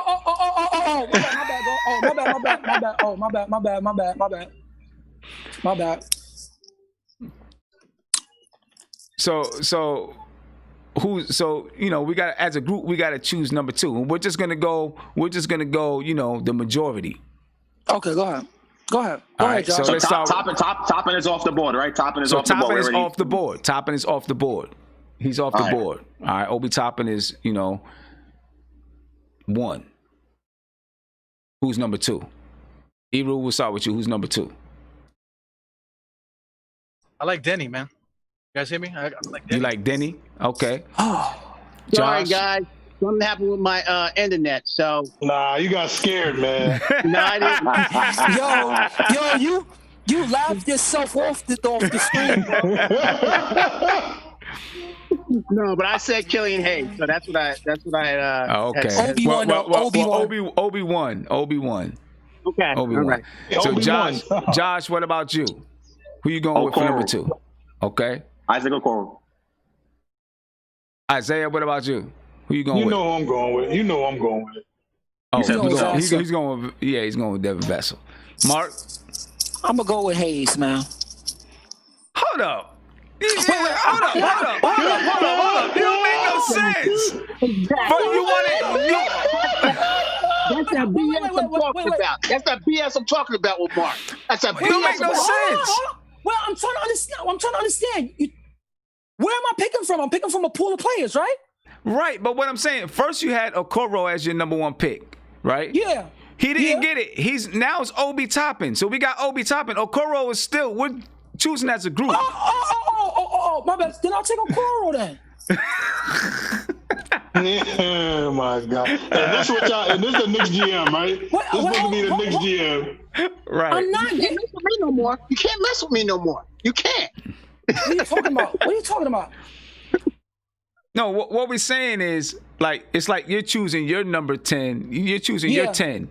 But we're not doing just individual 10s. We're choosing as a group. So as a group, Obi Toppin won. So what I'm asking is how can you, now that Obi Toppin is number 1, he's the top player if he's there. Okay. How can you look and say, well, you was going to choose Okoro, now you're choosing somebody, Killian Hayes. And Okoro is still there, available, but he was going to be number 1. I get it now. So I'll probably take.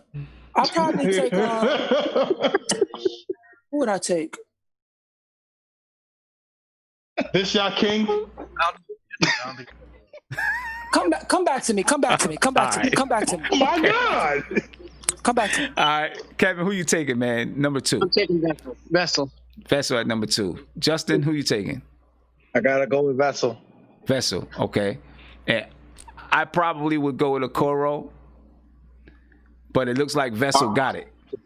Mark, it's up to you, man. It's up to Mark. Mark hasn't chose. So who you picking? Who's your number 2? Killian.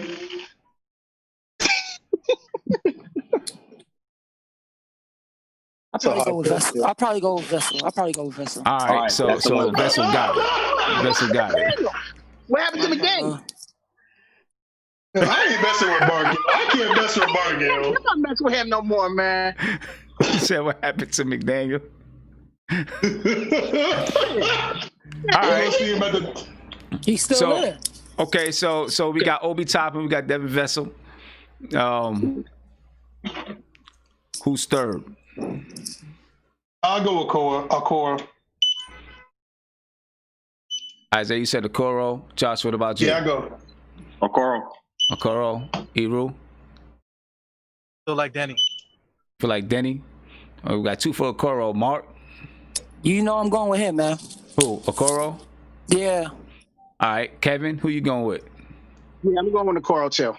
And Justin, I don't know if you've been paying attention to the whole thing, I'm going outside. I'm going Jalen Smith. Oh, Jalen Smith. Okay, but it looks like Isaac Okoro won that one. That could have been my 4th. Ero's really high on Denny, man. That's wild. Okay. I think Denny's a good player. I think Jalen Smith gonna be NBA ready. Hey, Mark, you getting smacked in the chat, dog. I told you. That's all right. Hey, guys, it's all good. It's all I gotta good. go. I'll talk to y'all Monday, all right? Okay. All right, man. Don't forget, man. Little brother, big brother. Yeah, no Absolutely. doubt. No doubt. Yeah, don't forget about my Steelers on Monday too, all right? All right. When is that coming on? The big brother, little brother. We're doing the first episode Sunday, probably about 12 o'clock. Oh, perfect. Yeah. So yeah. And big shout out to Big Mac Sauce. Thank you for the super chats, man. I appreciate it. All right. So far right now, our top 3 is Obi Toppin, Devin Vessel, Isaac Okoro. That's our top 3 right now. Let's go on to number 4. I will go Killian. You going Killian Hayes? Josh, what about you? I'm definitely going point guard, so it'll probably be between Lewis and Hayes. I'm probably gonna go. Wait, you said Kara Lewis is one of the guys, right? Kara Lewis is up there. Yep. I'll change my mind. I'll go Kara Lewis. Okay, you're going Kara Lewis. Josh? So, yeah, it's definitely going to be a point guard. So it's between Lewis and Hayes. I'll probably go. I'm going with Hayes, man. He's the guard. Hayes. Okay, so you got two for Killian Hayes. Eru, I know you're going Denny, right? They're going Denny, man. I can't give it. And Justin, what about you? Pick Denny this whole time, and I was the way how you picked Denny, and y'all was laughing at me. What? What are you talking about? He kept picking Denny for the last 2 picks when I was picking Okoro for the last because 2 he's picks. still on the right. The reason why I was laughing at you is because you picked Isaac Okoro for your number 1. Oh, And then when Obi Toppin was there, all of a sudden for number 2 was like you changed up. That's why. My bad, Sam. My bad. Oh. But listen, I can own up to my fault. It's all good. Human error. All right, so we got 2 for Killian Hayes. Justin, 2 for Lewis. I said Kara Lewis. Oh, you said and 2 for Lewis. I actually like Tyrese Halliburton there. So now point guard. Take that out, Sam. So now you got 2 for, I mean, but it's still a tie. You got Kira Lewis and you got Killian Hayes. I just don't think Kira Lewis. Nah, I'm not taking him at the 8th pick. What you mean he's small? He's 6'3". He's not small. He's 6'3", 165. He's small. That's all right. Man, I'm not taking him at the 8th pick. Bro. I'm 150. Let me put on some muscle. So if I had to choose between those 2, since they're tied, I would go with Killian Hayes if I have to choose between those 2. Hey, 6'5". So if you got to choose between those 2, Kira Lewis and Killian Hayes, Ebro, who you choosing? I'm choosing Hayes, man. I don't know. I think I might have to go with I have to go with Hayes. Hayes. All right, so we got Hayes up there. Josh, who you went with, Josh? And I went with Hayes. He went with Hayes. So, looking at it right now, who knows? People probably look at our list and be like, these guys don't know what the heck they talking about. Good thing they're not picking. Well, this is a big board, right? Just doing a big but board. It's a We're big not doing board. Yeah, it's a big board. So, it's basically saying, here's our top 10 prospects. If this person ain't there, we take this person, we take this person or whatever. All right, so number 5. We're at number 5 now. Denny. Eru got Denny. I'm gonna go with Tyrese.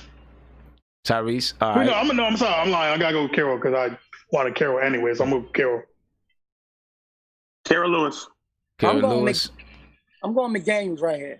You're going McDaniels right there? All right. Justin, what about you? I go with Mark McDaniels. You going with McDaniels? I'm actually going with Tyrese Halliburton. But McDaniels wins it.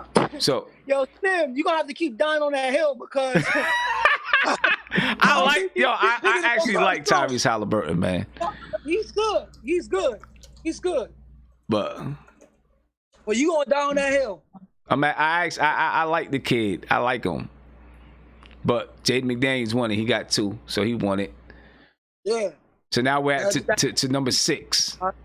Yeah, that's it. I don't know if he's going. Listen, I'm gonna be honest with you. Right now, just looking at Obi, Devin, Isaac Okoro, Killian Hayes, Tyrese Halliburton, Denny, I don't think Jaden McDaniels gets drafted over any of those guys.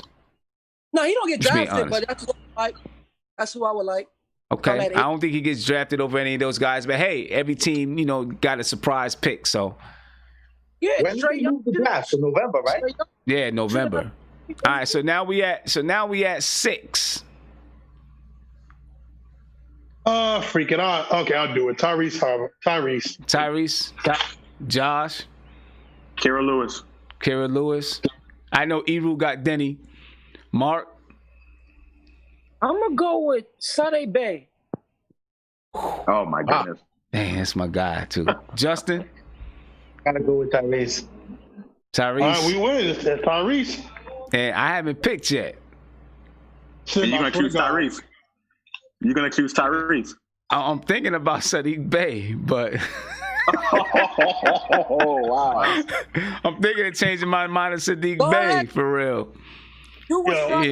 I'm thinking of changing my mind to Sadiq Bey, but I'm gonna stick with Tyrese. All right. So now at 7. I'm going with Sade Bay, man. Again. All right. I already know Eru's going with Denny. I'm kind of in disbelief, you guys that haven't even tried to. Nobody even mentioned him at all. Only one talking about Denny. I'm not. I mean, me honestly, I'm not. I don't know where I'm at with him. That's the only reason why. I just don't know where I'm at with him. I don't like Denny. I just don't know where I'm at with him. So that's why I'm a little flaky on him. I just don't know. Josh, where you at? Kara Lewis. Justin. Man, Who? Smith, Jalen. I didn't hear it. Jalen Smith. Jalen Smith. Jalen Smith. And Isaiah? I'm gonna go Carol. Go who? Carol Lewis. All right, so we got 2 Carol Lewis. I'm going Sadiq Bey. So we got 2 Carol Lewis and 2 Sadiq Bey. So between let the chat decide. So between Carol Lewis Let's see how smart the chat is. Let's see how smart the chat is. All they do is laugh. All right, so looking at the chat,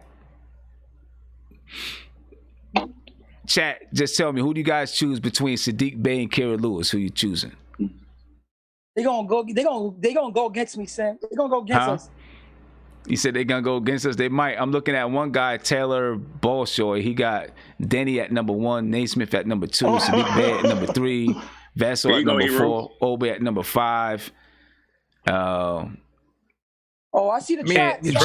Joe Curry, the reason why no Wiseman or Edwards is because we kept them out of this, right? We're assuming that they're going to be gone by the 8th pick. So we kept them out.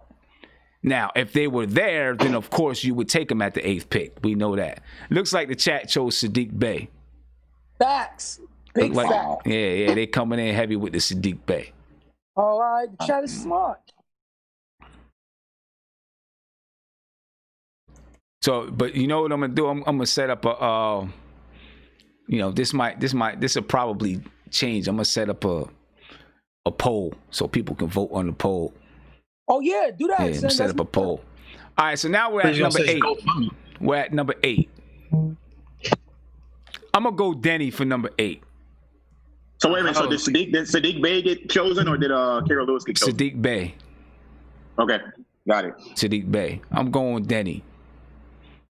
Mark, There where you going at number 8? I'll go with Denny. I'm about to start a GoFundMe for the Mark said you're going with Denny. I know Ebru's going with Denny. So now it's up to Josh, Justin, and Isaiah. Yo, but Carol Lewis. Got Mario Hosea vibes. Carol Lewis. All right, Justin, what you going with? Okongu. What's it? Okongu, whatever his name is. Okanye. Yeah. All right, so it looks like Denny got this one. So Denny's in there, Ebru. Unbelievable. Get him a green card. You know what I'm saying? You know what it is, Ebru? He got Mario Hosea vibes. Very, very talented, but he come to the A and just fizzle out, bro. Hey, so the chat is really talking a lot about Aaron Naismith, man. What's up with this Aaron kid right here? Naismith? Yeah, he's a shooter, man. He's a shooter. He doesn't play nada. Look at He's really good, Josh. He's really, really good. But he's a shooter. I don't know. I mean, I'm kind of, I feel like maybe he's like when I hear his name, it just reminds me of Captain America a lot. Yeah, I mean, I'm looking at him in the lower half of the draft. That's just my opinion. Yeah, he's in the lower half, man. So right now, looking at what we have right now, ladies and gentlemen, this is our top 8 so far. It's not crazy. bad. The one surprise is Jaden McDaniels, but Obi Toppin, Devin Vessel, Isaac Okoro, Killian Hayes, Jaden McDaniels, Tyrese Halliburton, Sadiq Bey, Denny Advia. Yo, listen, right? man. So the one surprise is Jaden McDaniels. Come on, man. That kid got skill, man. When you watch that boy play, you want him on your team, man. Yeah. So number 9, now we're on number 9. And I decided to go 10 just figuring, I could have said, the top 8 and then, this is who you're going to get. But I decided to go 9. I'm going with Kira Lewis at here. If none of them guys were there, if none of them guys were there, let me see something. Let me look back at the board. My last two will be Okanga and old boy Lewis. Those are my last two. That was the case. Lewis, I would take. Like with Okongwu, I don't see where he fits. It's tough because you see how good he can be defensively, but the offensive side, it just worries you, man. Listen, man, not for the Knicks. I'll take Carol Lewis first. I mean, still on the board, you got Cole Anthony still on the board. You got R.J. Hampton still on the board. Tyrese Maxey, Jameis Ramsey. I don't expect anything from those guys. You got Precious, Patrick Williams, Jalen Smith is still on the board. A lot of talent there. I'll probably take him Yeah. 10. 10. You know, Jalen Smith is still on the board. So there's still some guys. Wait a minute. Actually, Kira Lewis is still on the board, right? So Kira Lewis, Cole Anthony, R.J. Hampton, Tyrese Maxey, Jamius Ramsey, Precious, Patrick Williams, Jalen Smith, Onyenka. So, you know, Damn, this child is after me today. What I do to them? I don't know. So all right, Mark, who you got at your 9th pick? I'll take Kira Lewis. Kira Lewis. No, Jaden Smith. I'm going back and forth between the two. I'm not sure what I'm doing between the two yet. I gotta think. So I'm gonna go Jaden Smith. You're going Jalen Smith. I'm going Kira Lewis. I love big Lewis. All right, we got 2 Lewis, 1 Jalen Smith. Justin, what about you? Jalen Smith. You going Jalen Smith? Eru? I like Jalen Smith too, man, but I got Cole Anthony on the tip of my tongue. Oh, I'm God. gonna Who you going with? I'll go Smith. You going with Smith? I think I was going to do Kira. I think I'm going with Jalen Smith too. Wow. I Okay. think I'm going with Jalen Smith there. Yeah, you're alone, Josh. I think I'm going Nah, with what do you mean Jalen. I'm alone? Isaiah agrees with me. Who I didn't even know Isaiah picked. I didn't know he picked. He picked Kira Lewis. Yeah, I'll pick Kira Lewis. I think the combination of Smith and Robinson. Oh my God, down low. Hey, can I just shout out that I've been here all this time and I didn't get fired yet? Yeah, you lucky. And so the last number 10, we got, you know, who do we pick for number 10? We got the same people still on the board. It's got to be Kira Lewis. Kira Lewis, man. Yeah. So you got Kira Lewis, Cole Anthony, R.J. Hampton, Tyrese Maxey, Jamius Ramsey, Onyenka, Precious, Patrick Williams. That's it. So Kira Lewis. Isaiah, Lewis. What you said what? I said I'm looking at the chat. Somebody said that we put Jaden McDaniels over Kira Lewis. Why wouldn't you? He's a bigger player. Yeah, so I think the controversy with that is you can get Jaden McDaniels in a later round. Yeah, so we would have to trade. We would have to trade. No. He's going first. He's not going second round. He's going first round. No. But you can get him later in the draft. Yeah. Later in the first round. Hold on. There's some. Cause I seen Bleacher Report. They have him top 15, man. I'm telling y'all, they have him top 15. You gotta take Bleacher Report with a grain of salt, though, man. I don't know, but it sounds like is everyone going Kira Lewis for this last pick? Yeah. I know I am. Wait, Sin, that one you read, they had Jaden going to Denver at 22, right? At around 22, yeah. Then I seen another one where he was in the second round. I don't think he's a second round talent, man. No so, way. You know, it's so when you look at right now, you look at with the top 10, this is just, from what we chose, and I'm going to put out a poll just so people can choose. We got Obi Toppin, Devin Vassell, Isaac Okoro, Killian Hayes, Jaden McDaniels, Tyrese Halliburton, Sadiq Bey, Danny Advia, Jalen Smith, and Kira Lewis Jr. That's, looking at the Knicks' top 10 prospects. I don't know. So Sim, I know we came to a consensus. I know we came to a consensus about the 10 or whatever, and we gave our choices. But like that one caller said, I think Vassell, he's ranked way too high. We can get that later in the draft. No, you're right. Yeah, I absolutely agree with that. You think so? I don't believe that. I don't know. I think because I think he brings both the 3-point shooting and the defense, sort of like Sadiq Bey. He's a little younger than Sadiq Bey. So Sim, you know why I say that, Sim? So here's the reason why. And you can attest this because you were there. The 2018 draft, the Sixers had Mikal Bridges, a 3-and-D player, and Phoenix had Zahir Smith or whatever his name was, both 3D players. Who's having an impact right now? Well, who had an impact? No. Mikal Bridges for this year? No. He's playing impact basketball for Phoenix, bro. But that's what I'm saying. People saying that we can get a 3D player anytime, but you got a kid that's, first of all, Vassell's 19, shot 42% from 3, and can switch. play defense, and you don't have to worry about him. So who else is late in the draft that's giving you that 6'7", 3-and-D? There's one guy that you a lot of people don't know. Robert Woodard. A lot of people don't know about it. He's one that we should also look at too, because he could play the same style as Vassell, but he's more bigger, more stronger, and he shoots it. He shoots and he can defend 1 through 4. I also like Desmond Bain. Desmond Bain can be the 2 guard because he's not really a point guard. I think he's more of a 2 guard, so he can be that 3-and-D guy later in the first round that we can go after, and then RJ can move to the 3. I don't know. I mean, but listen. You know, I mean, this thing is as we move on. You know, we're not going to go this in depth. You know, if we do the top 10 again, you know, we'll just kind of update it. Maybe move it around. We might update it. You know, I just never been high on drafting like for lottery guys. I've never been high on drafting 3-and-D guys.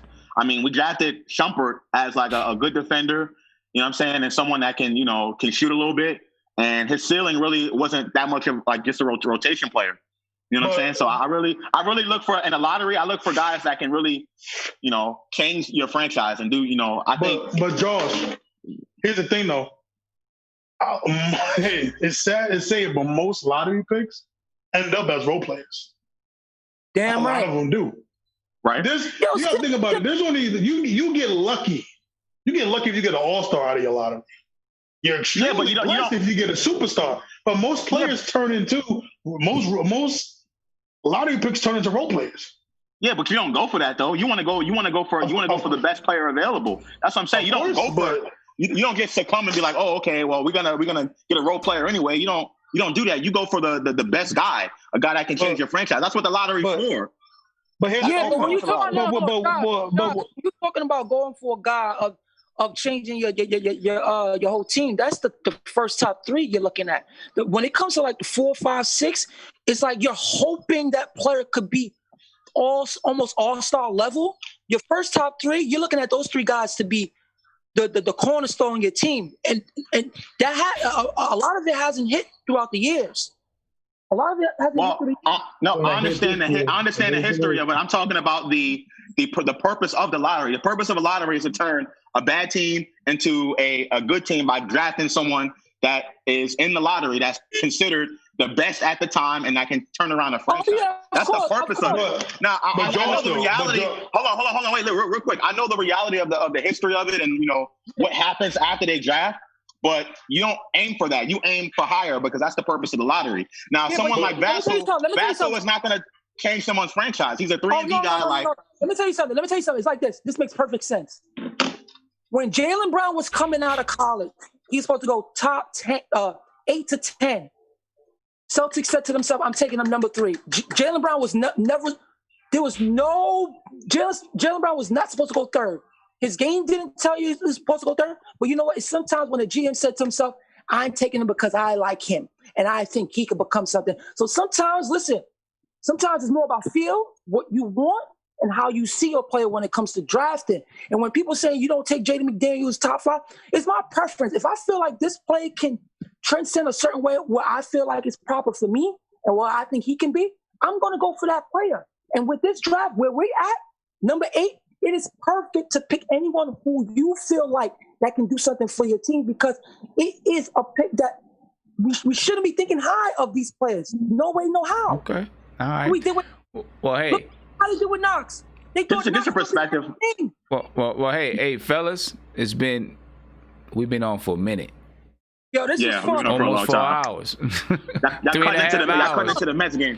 You know what I'm saying? So, I'm about to head off. Just one last look. We boiled it down with the top 10 prospects: Obi Toppin, Devin Vassell, Isaac Okoro, Killian Hayes, Jaden McDaniels, Tyrese Halliburton, Sadiq Bey, Danny Advia, Jalen Smith, and Kira Lewis Jr. I'm going to put out a poll so that you all can join in and vote for who you think the top 10 prospects should be. And this thing could change. This thing could change. But this is where we are right now. Anybody have any honorable mentions that didn't make the list? I think Neesmith. I mean, from what I'm reading about the guy, I think Neesmith can be someone that we can take. That's my honorable mention. That's someone that I would like to consider as well. Okay. Yeah, he's later on, but this is our preference, not what the NBA says, and not Well, what of course, we get that. We get that. Yeah. But listen, I want to make sure, ladies and gentlemen, please do me a favor. This Sunday, 12 o'clock, and subscribe to the channel, Big Brother, Little Brother. It's all about the Knicks, Nets, Giants, Jets, Yankees, Mets, Rangers, Islanders. Make sure that you subscribe to the channel for us, ladies and gentlemen. I just put the link in the chat. Also, make sure you go to Sportscaster and check out my man E-Rule with the Die Hard Knicks podcast. I'm putting the link in the chat right now, so make sure you get over there and check that out. Next week, I'm going to come put the link in there, so go with it. So people can laugh at me. And what? We just talked about Big Brother, Little Brother. What else you want? Plug my sportscaster. Plug my sportscaster in, man. Don't do that to me. You barely post anything on your sportscaster. Oh, no, I barely post it. Next week, I'm going to come do that. Hey, but Sam, I do want to say this though, man. Listen, everybody that's coming on Sunday, man, for Big Brother, Little Brother, I'm going to be talking about fantasy football too. So if you guys got fantasy teams and you want to talk about sleepers and who you guys pick, then we can talk about your teams. We're definitely going to do that, man. We're really excited for this. Me and Sim have put our blood, sweat, and tears. Listen, man, I had to sell the house. It's gonna be. You don't got a house, so you know. Okay. But you sold listen, the dog Sim. house. Oh yeah. So Sim, I'm gonna tell you right now, we going 3 for 3. We got 3 successful YouTube channels. We gonna go for the sweep. Let's get it. That's what I'm talking about. Let's get it. Sim, you doing your thing, bro. You doing your thing on this YouTube platform. We're trying, man. We trying to do what we can do. Make sure you go subscribe. Cool. Yeah, so make sure you check out Isaiah's Sportscaster. I just put the link in the chat right there. So make sure you go check it out. Yo, Isaiah. Next week I'm gonna have the Isaiah cornrows next week. So don't laugh at me when I come. I don't have cornrows no more, bro. Oh, you don't? My bad. Come on. I'm about to experiment. We've been talking for 4 hours. I know. Pause. I know you wasn't looking at my head, but bro, I haven't had braids in for a minute, bro. Yeah, that's how much I haven't been paying attention to you. My bad. That was crazy. All right, wait. I'm out of here. Ladies and gentlemen. I appreciate you guys for being here. Oh, one last. I want to give one last shout out to Uptown 20. He said the cold hate is real on this channel. Ain't nobody hating it. We don't want to see you. He said the cold hate is real, man. But anyway, make sure you check out Big Brother, Little Brother. I'm putting the link in the chat one more time. All the links that I just put into this video are going to be, all the links I just put into the chat are going to be in the description of this video. So you can go subscribe to Big Brother, Little Brother. Make sure you go follow Isaiah and Eru on Sportscaster. And I'm out, ladies and gentlemen. Appreciate you guys, man. Follow me on Instagram, Uncle Fulio. Oh, yeah. Uncle Fulio. I don't know what's up with the name, but Uncle Fulio. Kind of look like Coolio a little bit. I told you like Mike Vick. You look like All right, ladies and gentlemen. Peace. Yes, sir.